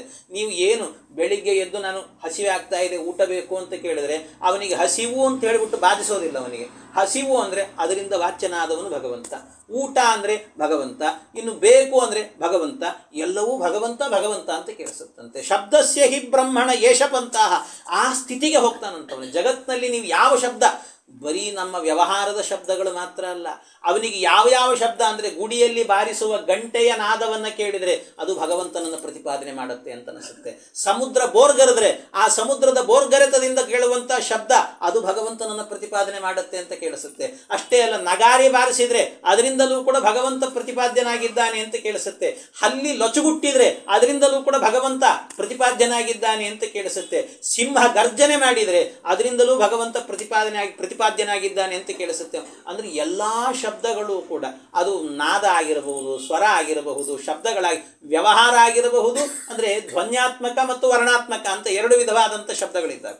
ಧ್ವನ್ಯಾತ್ಮಕ ಅಂದರೆ ನೀವು ನಗಾರಿಯನ್ನು ಬಾರಿಸಿದಾಗ ಅದು ಧ್ವನಿ ರೂಪದಲ್ಲಿ ಬರುತ್ತಷ್ಟೇ, ವರ್ಣಗಳ ರೂಪದಲ್ಲಿ ಬರುವುದಿಲ್ಲ. ಅದು ನಗಾರಿ ಹೇಗೆ ಬಾರಿಸ್ತೀರಿ ನೀವು, ಗಂಟೆ ಅನ್ನುವಂಥದ್ದು ಹೇಗೆ ಬಾರಿಸ್ತೀರಿ ಅಂತಂದರೆ ಗಣಗಣ ಅಂತ ನಾವು ಹೇಳ್ತೀವಿ. ಗಣ ಅನ್ನೋದು ವರ್ಣ ಅದು, ಆದರೆ ಅದರ ಶಬ್ದ ಹಾಗೆ ತದ್ವತ್ತಾಗಿ ಹೇಳಲಿಕ್ಕೆ ಬರೋಲ್ಲ ನಮಗೆ. ಅದನ್ನು ಗಣಗಣ ಅಂತ ಬಾರಿಸುತ್ತೆ ಅಂತ ನಾವು ಹೇಳ್ತೇವೆ ಅಷ್ಟೇ, ಆದರೆ ಅದು ಬಾರಿಸೋದು ಗಣಗಣ ಅಂತ ಬಾರಿಸುತ್ತೆ, ಅದು ಹಾಗಲ್ಲ. ಅದರದ್ದೇ ಒಂದು ನಾದ ಇದೆ, ಆ ನಾದ, ಹಾಗಾಗಿ ಅದು ಧ್ವನಿ ಅಂತ ಹೇಳುತ್ತಾರೆ. ಇನ್ನೊಂದು ವರ್ಣ ಅಂತ ಹೇಳುತ್ತಾರೆ. ಹೀಗೆ ಧ್ವನ್ಯಾತ್ಮಕವಾದ ವರ್ಣಾತ್ಮಕವಾದ ಸಕಲ ಶಬ್ದಗಳು ಕೂಡ ಭಗವಂತನನ್ನು ಪ್ರತಿಪಾದನೆ ಮಾಡುತ್ತೆ ಅಂತ ಅವನು ತಿಳಿತಾನಂತೆ. ಯಾರು ಜ್ಞಾನಿಯಾಗಿರ್ತಾನೆ ಅಂಥವನು ಹಾಗೆ ತಿಳಿದಾದ ನಂತರ ಅವನಿಗೆ ಜಗತ್ತಿನಲ್ಲಿ ಯಾವುದು ಕೇಳಿಸೋದಿಲ್ಲ ಅಂತವನಿಗೆ. ಅವನು ಎಲ್ಲಿ ಹೋದರೂ ಕೂಡ ಅವನಿಗೆ ಬೇರೆ ಯಾವುದು ಕೇಳಿಸೋದೇ ಇಲ್ಲಂತ ಅವನಿಗೆ, ಅಂಥ ಸ್ಥಿತಿಗೆ ಹೋಗ್ತಾನಂತೆ. ಹಾಗಾಗಿ ನೀವು ಎಲ್ಲಿಯಾದರೂ ಕೂಡ ಪ್ರತಿ ಶಬ್ದಗಳು ಕೂಡ ಭಗವಂತನನ್ನು ಪ್ರತಿಪಾದನೆ ಮಾಡುತ್ತೆ. ಆದ್ದರಿಂದ ಇಂದ್ರ ಅಂತ ಕೇಳಿದ ಕೂಡಲೇ ನಿಮಗೆ ಮೊದಲಿಗೆ ಅನುಸಂಧಾನ ಬರೋದು ಸ್ವರ್ಗಾಧಿಪತಿ ಆದಂಥ ಇಂದ್ರ, ಶಚೀಪತಿ ಇಂದ್ರ ಅಂತ ಅನುಸಂಧಾನ ಬರಬಾರದು ಅಂತ ಹೇಳ್ತಾನೆ. ಇಂದ್ರ ಅಂದರೆ ಮೊದಲು ನಿಮಗೆ ಅನುಸಂಧಾನ ಬರಬೇಕಾದ್ದು ಆ ಶಬ್ದದಿಂದ ಪ್ರತಿಪಾದ್ಯನಾದವನು ಭಗವಂತ ಅಂತ ಅನುಸಂಧಾನ ಬರಬೇಕು. ನೀವು ಯಾವ ಶಬ್ದ ಕೇಳಿದರೂ ಕೂಡ ನಿಮಗೆ ಎಲ್ಲಿಯಾದರೂ ದಕ್ಷ ಪ್ರಜಾಪತಿ ಅಂತ ಕೇಳಿದರೆ ಮೊದಲು ಇವನು ಯಾರು ದಕ್ಷ ಪ್ರಜಾಪತಿ ಅಂದ ಕೂಡಲೇ ರುದ್ರದೇವರ ಜೊತೆ ಗಲಾಟೆ ಮಾಡಿಕೊಂಡವರು ಮಾವ ಇದ್ದಾನೆ ಅವನು ಹಂಗೆ ಅನುಸಂಧಾನ ಬರಬಾರ್ದು. ನಿಮಗೆ ದಕ್ಷ ಪ್ರಜಾಪತಿ ಅಂದಾಗ ಮೊದಲು ಬರಬೇಕಾದ್ದು ಭಗವಂತ ಅಂತ ಅನುಸಂಧಾನ ಬರಬೇಕು. ಮೊದಲು ಭಗವಂತ ಅಂತ ಬರಬೇಕು. ಆ ಶಬ್ದದಿಂದ ವಾಚ್ಯನಾದವನು ಪರಮಾತ್ಮ. ಅನಂತರದಲ್ಲಿ ಈ ಅನುಸಂಧಾನಗಳು, ಈ ದಕ್ಷ ಪ್ರಜಾಪತಿ ರುದ್ರದೇವರ ಮಾವ ಇನ್ನೊಂದು ಮತ್ತೊಂದು ಎಲ್ಲ ಬರಬೇಕು. ರುದ್ರ ಅಂದಾಗಲೂ ಕೂಡ ನಮಗೆ ಕೊರಳಲ್ಲಿ ಹಾವನ್ನು ಕಟ್ಟಿಕೊಂಡಂಥ ಅಥವಾ ಲಿಂಗದ ರೂಪದ ಅದು ಅನುಸಂಧಾನ ಬರಬಾರದು. ಮತ್ತೇನು ಅಂದರೆ ಭಗವಂತ ಅಂತ ಅನುಸಂಧಾನ ಬರಬೇಕು ಆ ಸ್ಥಿತಿಗೆ. ಹಾಗಾಗಿ ಪರಿಭ್ರಮಂಸ್ತತ್ರ ನವಿಂದತೀರ್ಥಾನ್, ಬೇರೆ ಅರ್ಥಗಳನ್ನು ತಿಳಿಬಾರದು, ಅದು ಭ್ರಮೆಯಿಂದಲೂ ಕೂಡ ತಿಳಿಬಾರದು ಅಂತ ಹೇಳುತ್ತಾರೆ. ಹಾಗೆ ಈ ರೀತಿ ಎಲ್ಲ ಕಡೆಯಲ್ಲೂ ಕೂಡ ಭಗವಂತನೇ ಪ್ರತಿಪಾದ್ಯನಾಗಿದ್ದಾನೆ ಅಂತ ತಿಳಿದು ಅತ ಕವಿರ್ನಾಮಸು ಯಾವದರ್ಥ ಸ್ಯಾದ ಪ್ರಮತ್ತೋ ವ್ಯವಸಾಯ ಬುದ್ಧಿ, ಜೀವನ ಮಾಡಲಿಕ್ಕೆ ಎಷ್ಟು ಬೇಕೋ ಅಷ್ಟನ್ನು ಮಾತ್ರ ಶಬ್ದ ಪ್ರಯೋಗ ಮಾಡಬೇಕಂತೆ. ಏನೋ ಹಸಿವಾಗ್ತಿದೆ, ಊಟ ಬೇಕು, ಬದುಕಬೇಕಲ್ಲ, ಅದಕ್ಕೋಸ್ಕರ ಊಟ ಮಾಡಬೇಕಷ್ಟೆ, ಅದಕ್ಕೋಸ್ಕರ ಶಬ್ದ ಪ್ರಯೋಗ ಮಾಡಬೇಕು. ಉಳಿದಂತೆ ಏನು ಶಬ್ದಗಳನ್ನು ಪ್ರಯೋಗ ಮಾಡಿದರೂ ಕೂಡ ಅದೆಲ್ಲ ಭಗವಂತ ಅನ್ನುವ ಅನುಸಂಧಾನವೇ. ಪ್ರತಿ ಶಬ್ದಗಳು ಕೂಡ ಭಗವಂತ ಅನ್ನುವಂಥ ಅನುಸಂಧಾನ ಇದ್ದುಕೊಂಡೇನೆ ಸ್ಯಾದ ಪ್ರಮತ್ತೋ ವ್ಯವಸಾಯ ಬುದ್ಧಿ. ಅದರಿಂದಾಗಿ ಎಲ್ಲೂ ಕೂಡ ಆಗಬೇಕಾದ್ರೆ ಶಬ್ದಗಳನ್ನು ಭಗವಂತನ ವಿಷಯದಲ್ಲೇ ವ್ಯವಹಾರ ಮಾಡಬೇಕೆ ಹೊರತು ಜೀವನ ನಿರ್ವಾಹಕ್ಕೆ ಎಷ್ಟು ಬೇಕೋ ಅಷ್ಟು ಮಾತ್ರ ನಾವು ಶಬ್ದಗಳನ್ನು ವ್ಯವಹಾರಕ್ಕೋಸ್ಕರ ಬಳಸ್ಕೊಳ್ಳೋದು. ಉಳಿದಂತೆ ನಮ್ದು ಹೇಗಾಗಿರುತ್ತೆ ಅಂತಂದರೆ ಭಗವಂತನನ್ನು ಯಾವತ್ತೋ ಒಂದು ದಿವಸ ಸ್ಮರಣೆ ಮಾಡಲಿಕ್ಕೆ ಇಟ್ಟುಕೊಳ್ತೀವಿ, ಇನ್ನು ಜೀವನ ಪೂರ್ತಿ ವ್ಯವಹಾರಕ್ಕೆ ಇಟ್ಕೊಂಡಿರ್ತೀವಿ. ಅದು ಎಂಥ ವ್ಯವಹಾರ, ಇನ್ನೊಬ್ಬರನ್ನ ಬೈಲಿಕ್ಕೆ ಅಂತಲೇ ಇಟ್ಕೊಂಡಿರ್ತೀವಿ ಶಬ್ದಗಳನ್ನೆಲ್ಲ. ಅದು ಆ ರೀತಿ ಆಗಬಾರದು ನಮ್ಮ ಬದುಕು ಅಂತ ಹೇಳ್ತಾರೆ. ಹಾಗಾಗಿ ಈ ರೀತಿ ಬದುಕಿದ್ರು ಅಂತ ಆದರೆ ಅಂದರೆ ಎಲ್ಲವೂ ಭಗವಂತ ಅಂತ ತಿಳಿದು ಬದುಕ್ತಾರಲ್ಲ, ಎಲ್ಲ ಶಬ್ದಗಳು ಭಗವಂತನನ್ನು ಪ್ರತಿಪಾದನೆ ಮಾಡುತ್ತೆ ಅಂದರೆ ಏನು ಅರ್ಥ ಇದೆ? ಹಾಗಾದ್ರೆ ಎಲ್ಲಿ ಯಾವುದನ್ನು ತೊಗೊಂಡ್ರೂ ಕೂಡ ಹಾಗೆ ಆಗೋಗ್ಬಿಡುತ್ತಲ್ಲ. ನೀವು ಯಾವ ಮಂತ್ರಗಳನ್ನು ತೊಗೊಂಡ್ರೂ ಕೂಡ ಪ್ರತಿ ಮಂತ್ರಗಳು ಕೂಡ ನಮಗೆ ಉದಾಹರಣೆ ವಸಂತೆ ವಸಂತೆ ಒಂದೊಂದು ಕಾಲವನ್ನು ಹೇಳ್ತಾರೆ. ಪುತ್ರ ಕಾಮಃ ಪುತ್ರೇಷ್ಟ್ಯಾಯ ಜೇತ ಅಂತ ಹೇಳ್ತಾರೆ. ಮಕ್ಕಳಾಗದೇ ಇದ್ದವರಿಗೆ ಪುತ್ರೇಷ್ಟಿ ಎನ್ನುವ ಯಜ್ಞವನ್ನು ಮಾಡಿದರೆ ಮಕ್ಕಳಾಗ್ತಾರೆ ಅಂತ ಹೇಳಿದ್ದಾರೆ. ಮತ್ತು ಇದಕ್ಕೆ ಈ ಅರ್ಥವನ್ನು ಬಿಟ್ಟು ನೀವು ಇದು ವೇದ ಅಂತ ಇಟ್ಟುಕೊಂಡು ಪುತ್ರ ಕಾಮಃ ಪರಮಾತ್ಮ, ಪುತ್ರೇಷ್ಟ್ಯ ಪರಮಾತ್ಮ, ಯಜೇತ ಪರಮಾತ್ಮ, ಎಲ್ಲ ಪರಮಾತ್ಮ ಅಂದ್ಬಿಟ್ರೆ ಹಾಗಾದ್ರೆ ಮತ್ತೆ ಬೇರೆ ಅರ್ಥವೇ ಇಲ್ಲ ಅಂತ ಆಗುತ್ತಲ್ವ. ಅಂದರೆ ಅದನ್ನು ಹೇಗೆ ತಿಳ್ಕೊಳ್ಬೇಕು ಅಂದರೆ ಅದೊಂದು ನಮ್ಮ ಗುರುಗಳೊಂದು ಕತೆ ಹೇಳೋರು ಯಾವಾಗಲೂ. ಪರಮಾತ್ಮ ಸಕಲ ಶಬ್ದಗಳಿಂದ ಪ್ರತಿಪಾದ್ಯನಾದವನು ಭಗವಂತ ಅಂದರೆ ಹೇಗೆ ಅರ್ಥ ಅದಕ್ಕೆ ಅಂತಂದರೆ, ಈ ಒಂದು ತೆಂಗಿನಕಾಯಿ ಇರುತ್ತೆ, ಮೇಲೆ ಗಿಡದಲ್ಲಿರ್ತದೆ, ಗಿಡದಲ್ಲಿದ್ದದನ್ನು ಕೆಳಗೆ ಇಳಿಸ್ರಿ, ಅದನ್ನು ನೋಡ್ತೀವಿ, ಅದು ಎಳ್ನೀರಲ್ಲ, ಕಾಯಿ ಆಗಿರ್ತದೆ. ನೋಡಿ ಏನಿದು ಅಂತ ಕೇಳಿ ಏನು ಹೇಳ್ತಾರೆ ಎಲ್ಲರೂ ಕೂಡ? ತೆಂಗಿನಕಾಯಿ, ತೆಂಗಿನಕಾಯಿ. ಆಮೇಲೆ ಅದರ ಮೇಲೆ ಅದು ಎಲ್ಲ ಸಿಪ್ಪೆ ಇರ್ತದೆ, ಅದನ್ನೆಲ್ಲ ತೆಗೆದು ಅದೊಂದು ರೌಂಡ್ ಶೇಪ್ ಬರ್ತದೆ. ಅರೌಂಡ್ ತೋರಿಸಿ ಏನಿದು ಅಂತ ಕೇಳಿ. ತೆಂಗಿನಕಾಯಿ. ಓ ಸರಿ, ಅದು ತೆಂಗಿನಕಾಯಿ. ಅದನ್ನು ಒಡಿರಿ, ಒಡೆದಾಯಿತು, 2 ಹೋಳಾಯಿತು, ಏನಿದು ಅಂತ ತೋರಿಸಿ. ತೆಂಗಿನಕಾಯಿ, ಅದು ತೆಂಗಿನಕಾಯಿ ಆಯಿತು. ಆಮೇಲೆ ಅದನ್ನು ಚಟ್ನಿ ಮಾಡಬೇಕು ನಾವು, ತುರಿವಿ, ಅದನ್ನು ತುರಿವಿ, ತುರಿದಾದ ನಂತರ ಆಮೇಲೆ ಅದನ್ನು ತೋರಿಸಿದ್ರು ಕೂಡ ಏನು ಹೇಳ್ತೀರಿ ನೀವು? ಅದು ತೆಂಗಿನಕಾಯಿ. ನೀವು ಹೇಳ್ಬೋದು ತೆಂಗಿನ ತುರಿ ಅಂತ ಹೇಳ್ಬೋದು, ತುರಿ ಅದು ತೆಂಗಿನಕಾಯೇ, ಅದು ನೀವು ಅದನ್ನು ತೆಂಗಿನಕಾಯಿ ಅಂತಲೇ ಹೇಳೋದು ಅಲ್ವಾ. ಹಾಗಾಗಿ ನೀವು ಅದರಿಂದ ಹಾಲು ತೆಗೆದ್ರೆ ತೆಂಗಿನಕಾಯಿ ಹಾಲು ಅಂತಲೇ ಹೇಳೋದು ಅದು. ಹಾಗಾಗಿ ಹಾಗಾದ್ರೆ ನಿಜವಾದ ತೆಂಗಿನಕಾಯಿ ಯಾವುದು? ನಿಜವಾದ ತೆಂಗಿನಕಾಯಿ ಯಾವುದು? ಹಿಡಿಯಾಗಿತ್ತಲ್ಲ ಅದು ತೆಂಗಿನಕಾಯೋ, ಅಥವಾ ಸಿಪ್ಪೆ ತೆಗೆದ ಮೇಲೆ ಇತ್ತಲ್ಲ ಅದು ತೆಂಗಿನಕಾಯೋ, ಅಥವಾ ಆ ಚಿಪ್ಪು ತೆಂಗಿನಕಾಯೋ, ಅಥವಾ ಒಳಗಿರುವಂತಹ ಏನು ಸಾರಭೂತವಾದದ್ದಿದೆ ಅದು ತೆಂಗಿನಕಾಯೋ ಅಂತಂದರೆ ಒಳಗೇನು ಸಾರ ಇದೆಯಲ್ಲ ಅದು ತೆಂಗಿನಕಾಯಿ. ಹಾಗಾದ್ರೆ ಉಳಿದದ್ದೆಲ್ಲ ಏನು ಅಂದರೆ ಅದು ಸುಮ್ಮನೆ ವ್ಯವಹಾರ ಮಾಡೋದಷ್ಟೇ. ಹಾಗೆ ಸಕಲ ಶಬ್ದಗಳಿಂದಲೂ ಕೂಡ ಪ್ರತಿಪಾದ್ಯನಾದವನು ಯಾರು ಅಂದರೆ ಸಾರಭೂತನಾದಂಥ ಏನು ಭಗವಂತ ಇದ್ದಾನಲ್ಲ ಅವನು ಪ್ರತಿಪಾದ್ಯ. ಉಳಿದವರೆಲ್ಲ ಈ ಶಬ್ದಗಳನ್ನು ಪ್ರಯೋಗ ಮಾಡ್ತೀವಲ್ಲ ಅಂದರೆ ಸುಮ್ಮನೆ ವ್ಯವಹಾರ ಮಾತ್ರ ಅಂತ ಅಷ್ಟೇ ಅರ್ಥ. ಮುಖ್ಯ ಪ್ರತಿಪಾದ್ಯನಾದವನು ಯಾರು ಅಂದರೆ ಅವನಿಗೆ ಪರಮಾತ್ಮ ಮಾತ್ರ ಆಗಿರ್ತಾನಂತೆ. ಹಾಗೆ ಅಂತ ಅನುಸಂಧಾನವನ್ನು ಇಟ್ಟುಕೊಳ್ಬೇಕು ಅಂತ ಹೇಳ್ತಾರೆ. ಈ ರೀತಿಯಲ್ಲಿ ಮಾಡಿಕೊಂಡ್ರೆ ಜೀವನದಲ್ಲಿ ಏನು ಬೇಕು ಅಂತಿದೆ ಹೇಳಿ? ಮನೆ ಬೇಕು ಅಂತ ಅನಿಸಲ್ಲ. ಯಾಕೆಂದರೆ ಏನು ಮಾತಾಡಿದರೂ ಕೂಡ ಅದೆಲ್ಲ ಭಗವಂತ ಭಗವಂತ ಅಂತ ಅನ್ನೋ ಅನುಸಂಧಾನ ಬರುತ್ತೆ. ಆದ್ದರಿಂದಾಗಿ ಜೀವನದಲ್ಲಿ ಏನೂ ಬೇಕು ಅಂತ ಅನಿಸಲ್ಲ. ಅಲ್ಲಪ್ಪ ಮಲಗಲಿಕ್ಕೆ ಒಂದು ಮನೆ ಬೇಕು ಅಂತ ಕೇಳಬೇಕಲ್ವ? ಮಲಗಲಿಕ್ಕೆ ಒಂದು ಹಾಸಿಗೆ ಬೇಕಲ್ಲ, ಇಲ್ಲಾದ್ರೂ ಮಲಗಲಿಕ್ಕೆ ಹಾಸಿಗೆ ಬೇಕು ಅಂತಾದ್ರೂ, ನಿದ್ದೆ ಬರ್ತಾ ಇದೆ ಮಲಗಲಿಕ್ಕೆ ಒಂದು ಹಾಸಿಗೆ ಬೇಕು ಅಂತ ಕೇಳಬೇಕಲ್ಲ ನಾವು, ಅದಕ್ಕಾದ್ರೂ ಬಳಸಬೇಕಲ್ಲ ಶಬ್ದವನ್ನು ಅಂತ ಹೇಳಿದರೆ. ಅಥವಾ ಅಷ್ಟೇ ಅಲ್ಲ, ಕೆಲವೊಮ್ಮೆ ಏನಾಗುತ್ತೆ ಅಂದರೆ ಮಲಗಿದ್ರೆ ಹಾಗೆ ನಿದ್ದೆ, ತಲೆದಿಂಬಿದ್ರೆ ಮಾತ್ರ, ಪಿಲ್ಲೋ ಇದ್ರೆ ಮಾತ್ರ ನಿದ್ದೆ ಬರ್ತಿರ್ತದೆ ಕೆಲವರಿಗೆ. ಹಾಗಾಗಿ ಪಿಲ್ಲೋ ಇಲ್ಲಲ್ಲ ಅಂತ, ಪಿಲ್ಲೋ ಬೇಕು ಅಂತ ಕೇಳಬೇಕು ಅಂತ ಅನಿಸುತ್ತಲ್ಲಪ್ಪ, ಹಾಗಾದರೂ ಶಬ್ದ ವ್ಯವಹಾರ ಮಾಡಬೇಕಲ್ಲ ಅಂತ ಹೇಳಿದರೆ ಅದಕ್ಕೆ ಅದ್ಭುತವಾಗಿ ಹೇಳ್ತಾರೆ. ಅದನ್ನೇ ಹೇಳಿದ್ನಲ್ಲ, ಇದು ಧ್ಯಾನದ ಪೀಕ್ ಅವಸ್ಥೆ ಅಂತ ಹೇಳಿ, ಆ ಕೊನೆ ತುದಿಗೆ ಹೋಗ್ಬಿಟ್ಟಿದ್ದಾರೆ ಶುಕಾಚಾರ್ಯ, ನಮ್ಮನ್ನು ಅಲ್ಲಿ ಕರ್ಕೊಂಡು ಹೋಗಿದ್ದಾರೆ. ಹಾಗಾಗಿ ಅವ್ರು ಹೇಳ್ತಾರೆ, ಸತ್ಯಾಂಕ್ಷಿತೌ ಕಿಂ ಕಚಿಪೋ ಪ್ರಯಾಸೈ ಬಾಹೌ ಸ್ವಸಿದ್ಧೇ ಕ್ಯುಪಬರ್ಹಣೈ ಕಿಂ ಸತ್ಯಂಜಲೌ ಕಿಂ ಪುರುಪರ್ಣ ಪಾತ್ರೈ ದಿಗ್ವಸ್ತ್ರಲಾಭೆ ಸತಿ ಕಿಂ ದುಕೂಲೈ. ಎಂಥ ಮಾತನ್ನು ಹೇಳ್ತಾರೆ ಅಂತಂದರೆ, ಸತ್ಯಾಂಕ್ಷಿತೌ ಕಿಂ ಕಶಿಪೋ ಪ್ರಯಾಸೈ. ಅಲ್ಲಪ್ಪ, ದೇವರು ಸೃಷ್ಟಿ ಮಾಡಿದಂತಹ ಭೂಮಿ ಇದೆ, ಯಾವುದು ಬೇಕು ಹೇಳಿ ನಮಗೆ? ಏನು ಬೇಕು ಅಂತಲೇ ಇಲ್ಲ, ಯಾಕೆ ದೇವರೇ ಸೃಷ್ಟಿ ಮಾಡಿದ್ದಾನೆ ಭೂಮಿ. ಎಲ್ಲಿ ಬೇಕಾದರೂ ಮಲಗಲಿ, ಎಲ್ಲಿ ಬೇಕಾದರೂ ಮಲಗಲಿ. ಹಾಗಾಗಿ ಎಲ್ಲಿ ಬೇಕಾದರೂ ಕೂಡ ಮಲಗಲಿಕ್ಕೆ ಅಂತ ಭಗವಂತ ಭೂಮಿ ಸೃಷ್ಟಿ ಮಾಡಿ ಇಟ್ಟುಬಿಟ್ಟಿದ್ದಾನೆ. ಅಲ್ಲಪ್ಪ, ದಿಂಬು ತಲೆದಿಂಬು ಬೇಕಲ್ಲ ಅಂದರೆ, ನಿಮ್ಮ ಕೈ ಕೊಟ್ಟಿದ್ದಾನಲ್ಲ, ಈ ಬಾಹುಗಳನ್ನು ಇಟ್ಕೊಂಡ್ರೆ ಅದೇ ತಲೆದಿಂಬು, ಮತ್ತೊಂದು ದಿಂಬೆ ಹಾಕಬೇಕು ಅಂತ ಕೇಳ್ತಾರೆ. ಹಾಗಾಗಿ ದಿಂಬು ಅನ್ನುವಂಥದ್ದು ಕೂಡ ಬೇಕಾಗಿಲ್ಲ. ಅಲ್ಲಪ್ಪ, ಊಟ ಮಾಡಲಿಕ್ಕೆ ಒಂದು ಪಾತ್ರೆ ಆದರೂ ಬೇಕಲ್ಲ ಅಂತ ಕೇಳಿದರೆ, 2 ಬೊಗಸೆ ಇದೆಯಲ್ಲ ಸಾಕಲ್ಲ, ದೇವರು ಕೊಟ್ಟಿದ್ದಾನೆ ಅದನ್ನು, ಮತ್ತೆ ಯಾಕೆ ಬೇಕೇನು? ಅದು ಬೇಕಂತಿಲ್ಲ ಅಲ್ಲ. ಇಷ್ಟೆಲ್ಲ ಕೊಟ್ಟಿದ್ದಾನೆ ಅಂದರೆ ದಿಗ್ವಸ್ತ್ರ ಲಾಭೆ ಸತಿತಿಂ ಕಿಂ ದುಕೂಲೈ. ಅಷ್ಟೇ ಅಲ್ಲ, ಇನ್ನು ಈ ಒಂದೊಂದು ದಿಕ್ಕುಗಳಿದ್ದಾವಲ್ಲ, ಅವೇನೇ ನಮಗೆ ಬಟ್ಟೆಗಳಿದ್ದಂತೆ, ಮತ್ತೆ ಯಾಕೆ ಬೇಕು ಬಟ್ಟೆ ಏನು ಅಂತ? ಯಾವುದು ಬೇಕು ಅಲ್ಲ. ಅಷ್ಟಾಗಿಯೂ ಮಾನ ಮುಚ್ಚಿಕೊಳ್ಳಿಕ್ಕೆ ಒಂದು ಬಟ್ಟೆ ಬೇಕು ಅಂತ ಹೇಳಿದರೆ, ಚಿರಾಣಿ ಕಿಂಪತಿನ ಸಂತಿ ದಿಶಂತಿ ಭಿಕ್ಷಾಂ ನೋವಾಂಗ್ರಿಪಾ ಪರಭೃತ ಸರಿತೋಪ್ಯಶುಷ್ಯನ್ ವೃದ್ಧಾಗುಹಾಹ ಕಿಮವಧೂತ ಸುಹೃನ್ನ ಕೃಷ್ಣ ಕಸ್ಮಾತ್ ಭಜಂತಿ ಕವಯೋ ದನ ದುರ್ಮದಾಂದಾನ್. ಅವರೊಂದು ಮಾತು ಹೇಳ್ತಾರೆ, ಕಸ್ಮಾತ್ ಭಜಂತಿ ಕವಯೋ. ಜ್ಞಾನಿಗಳಾದವರೆಲ್ಲರೂ ಕೂಡ ದೊಡ್ಡ ದೊಡ್ಡ ಜ್ಞಾನಿಗಳಿರ್ತಾರೆ, ಸುಧಾಂತ ವೇದಾಂತ ಭಾಗವತಾದಿ ಎಲ್ಲ ಜ್ಞಾನವನ್ನು ಪಡೆದಿರ್ತಾರೆ. ಆದರೂ ಏನು ಮಾಡ್ತಿರ್ತಾರಂತೆ, ಭಗವಂತ ನಾಲಿಗೆ ಕೊಟ್ಟಿದ್ದಾನೆ ಅಂತ ಯಾರು ದುಡ್ಡು ಕೊಡ್ತಾರಲ್ಲ, ಹೋಗಿ ಹೋಗಿ ಅವರನ್ನು ಹೊಗಳ್ತಿರ್ತಾನಂತೆ. ಪ್ರತಿ ಶಬ್ದಗಳು ಕೂಡ ಭಗವಂತನನ್ನು ಹೇಳಬೇಕು ಇರುವಂಥದ್ದೇ. ಯಾಕೆ ಅಂತ ಹೇಳಿ, ಸತ್ಯುತ್ತಮ ಶ್ಲೋಕ ಗುಣಾನುವಾದೆ ಅಂತ ಹೇಳ್ತಾರೆ. ಭಗವಂತನ ಸ್ತೋತ್ರ ಮಾಡಲಿಕ್ಕೋಸ್ಕರ ದೇವರ ನಾಲಿಗೆ ಕೊಟ್ಟದ್ದು. ಆದರೆ ಯಾರೋ ಒಂದಷ್ಟು ಹಣ ಕೊಡ್ತಾನೆ ಅನ್ನೋದಕ್ಕೋಸ್ಕರ ಅವನನ್ನು ಹೊಗಳ್ತಾರಲ್ಲ ಈ ಜ್ಞಾನಿಗಳೆಲ್ಲರೂ ಕೂಡ. ಕಸ್ಮಾತ್ ಭಜಂತಿ ಕವಯೋ ದನ ದುರ್ಮದ ಅಂತ. ಯಾಕಪ್ಪ ಇವ್ರು ಹೊಗಳ್ತಾರೆ ಇವರನ್ನ ಅಂತ ಕೇಳ್ತಾರೆ. ಹಾಗಾಗಿ ಈ ಎಲ್ಲ ಚೀರಾಣಿ ಕಿಂಪತಿನ ಸಂತಿ ದಿಶಂತಿ ಭಿಕ್ಷಾಂ. ಈ ಬಟ್ಟೆ ಎನ್ನುವಂಥದ್ದು ಬೇಕು ಅಂತಿಲ್ಲ. ಯಾಕೆ ಅಂತ ಹೇಳಿದರೆ, ನೀವು ಎಲ್ಲಾದರೂ ಹೋದರೆ ಈ ಮರ ಇರುತ್ತಲ್ಲ, ಮರಗಳಲ್ಲಿ ತೊಗಟೆ ಬೆಳೆತಿರ್ತದೆ. ಆ ತೊಗಟೆಗಳನ್ನು ತೊಗೊಂಡು ನೀವು, ಅಥವಾ ಮರದ ಎಲೆಗಳನ್ನು ತೊಗೊಂಡು ಮುಚ್ಚಿಕೊಳ್ಳಿಕ್ಕೂ ಆಗ್ತದೆ, ಮಾನವನ ಮುಚ್ಚಿಕೊಳ್ಳಿ. ಅಷ್ಟಾದರೆ ಸಾಕು, ಮತ್ತೆ ಯಾಕೆ ಬೇಕಿನ್ನ? ಅದಕ್ಕೋಸ್ಕರ ಯಾಕೆ ಒದ್ದಾಡ್ತೀರಿ? ಹಾಗೆ ಅದು ಬೇಕು ಅಂತಿಲ್ಲ. ನೋವಾಂಗ್ರಿಪಾ ಪರಭೃತ ಸರಿತೋಪ್ಯಶು. ಅಲ್ಲಪ್ಪ, ಹಸಿವಾಗುತ್ತೆ, ತಿನ್ನಲಿಕ್ಕೇನಾದರೂ ಬೇಕಲ್ಲ ಅಂತ ಕೇಳಿದರೆ, ಜಗತ್ತಿನಲ್ಲಿ ಎಷ್ಟು ವೃಕ್ಷಗಳಿದ್ದಾವಪ್ಪ. ಅಂಗ್ರಿಪಾಹ ಅಂತ ಹೇಳ್ತಾರೆ. ಅವು ಎಂಥದ್ದು ಅಂಗ್ರಿಪಾಹ ಅಂತ ಹೇಳಿದರೆ, ಮರಕ್ಕೆ ಅಂಗ್ರಿಪ ಅಂತ ಕರೆಯುವುದು. ಅಂದರೆ ಅಂಗ್ರಿಪ ಅಂತ ಹೇಳಿದರೆ ಪಾದದಿಂದ ನೀರನ್ನು ಕುಡಿದು ತಲೆಯಲ್ಲಿ ಹಣ್ಣನ್ನು ಕೊಡುವಂಥ ವೃಕ್ಷಗಳು ಅಂತ ಅರ್ಥ.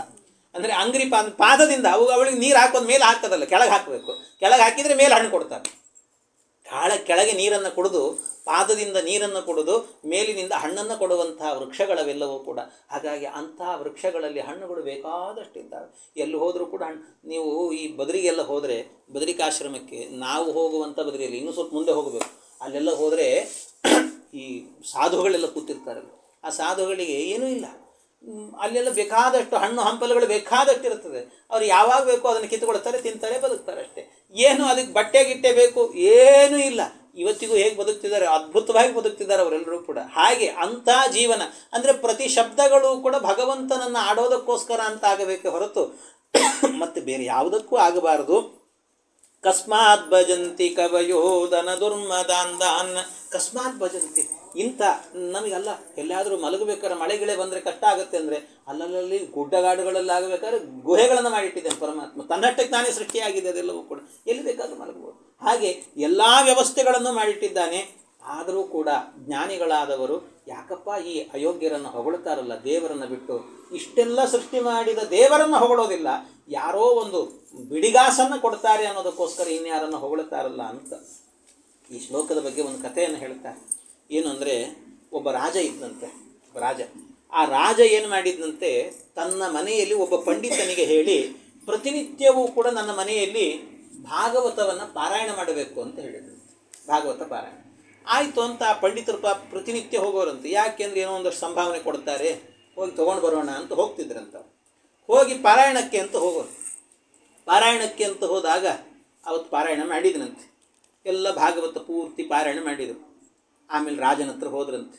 ರಾಜನ ಹತ್ರ ಹೋದರೆ ಕೇಳಿದ್ರಂತೆ, ಮುಗೀತು ಪಾರಾಯಣ ಎಲ್ಲ ಮುಗೀತು ಅಂತ. ಅಷ್ಟು ಹೇಳಿದರೆ ಅವ್ರಿಗೆ ಅರ್ಥ ಆಗ್ತದೆ, ಇನ್ನು ಸಂಭಾವನೆ ಕೊಡಬೇಕು ಅಂತ ಅಂದ್ಕೊಂಡು.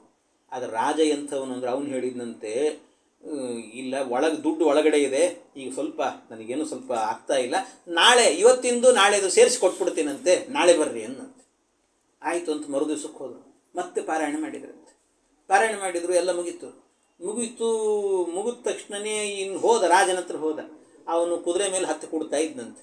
ಸ್ವಲ್ಪ ಅರ್ಜೆಂಟ್ ಹೊರಗೆ ಹೋಗ್ತಾ ಇದ್ದೀನಿ, ನಿನ್ನೆದು ಇವತ್ತಿಂದು ಸೇರಿಸಿ ನಾಳೆ ಕೊಡ್ತೇನೆ ಅಂತ, ನಾಳೆ ಬಂದ್ಬಿಡು ಅನ್ನಂತೆ.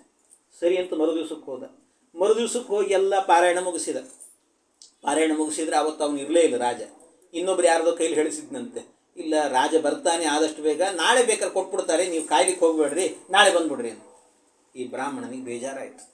ಏನಿದು ಪ್ರತಿನಿತ್ಯ ನಾನು ಹೋಗೋದು, ಪಾರಾಯಣ ಮಾಡೋದು, ಸಂಭಾವನೆನೇ ಕೊಡ್ತಾ ಇಲ್ಲಲ್ಲ, ಯಾಕೆ ಮಾಡಬೇಕಿನ್ನ, ಆದರೂ ಪರವಾಗಿಲ್ಲ ಹೋಗೋಣ ಅಂತ ಹೋದ್ರಂತೆ.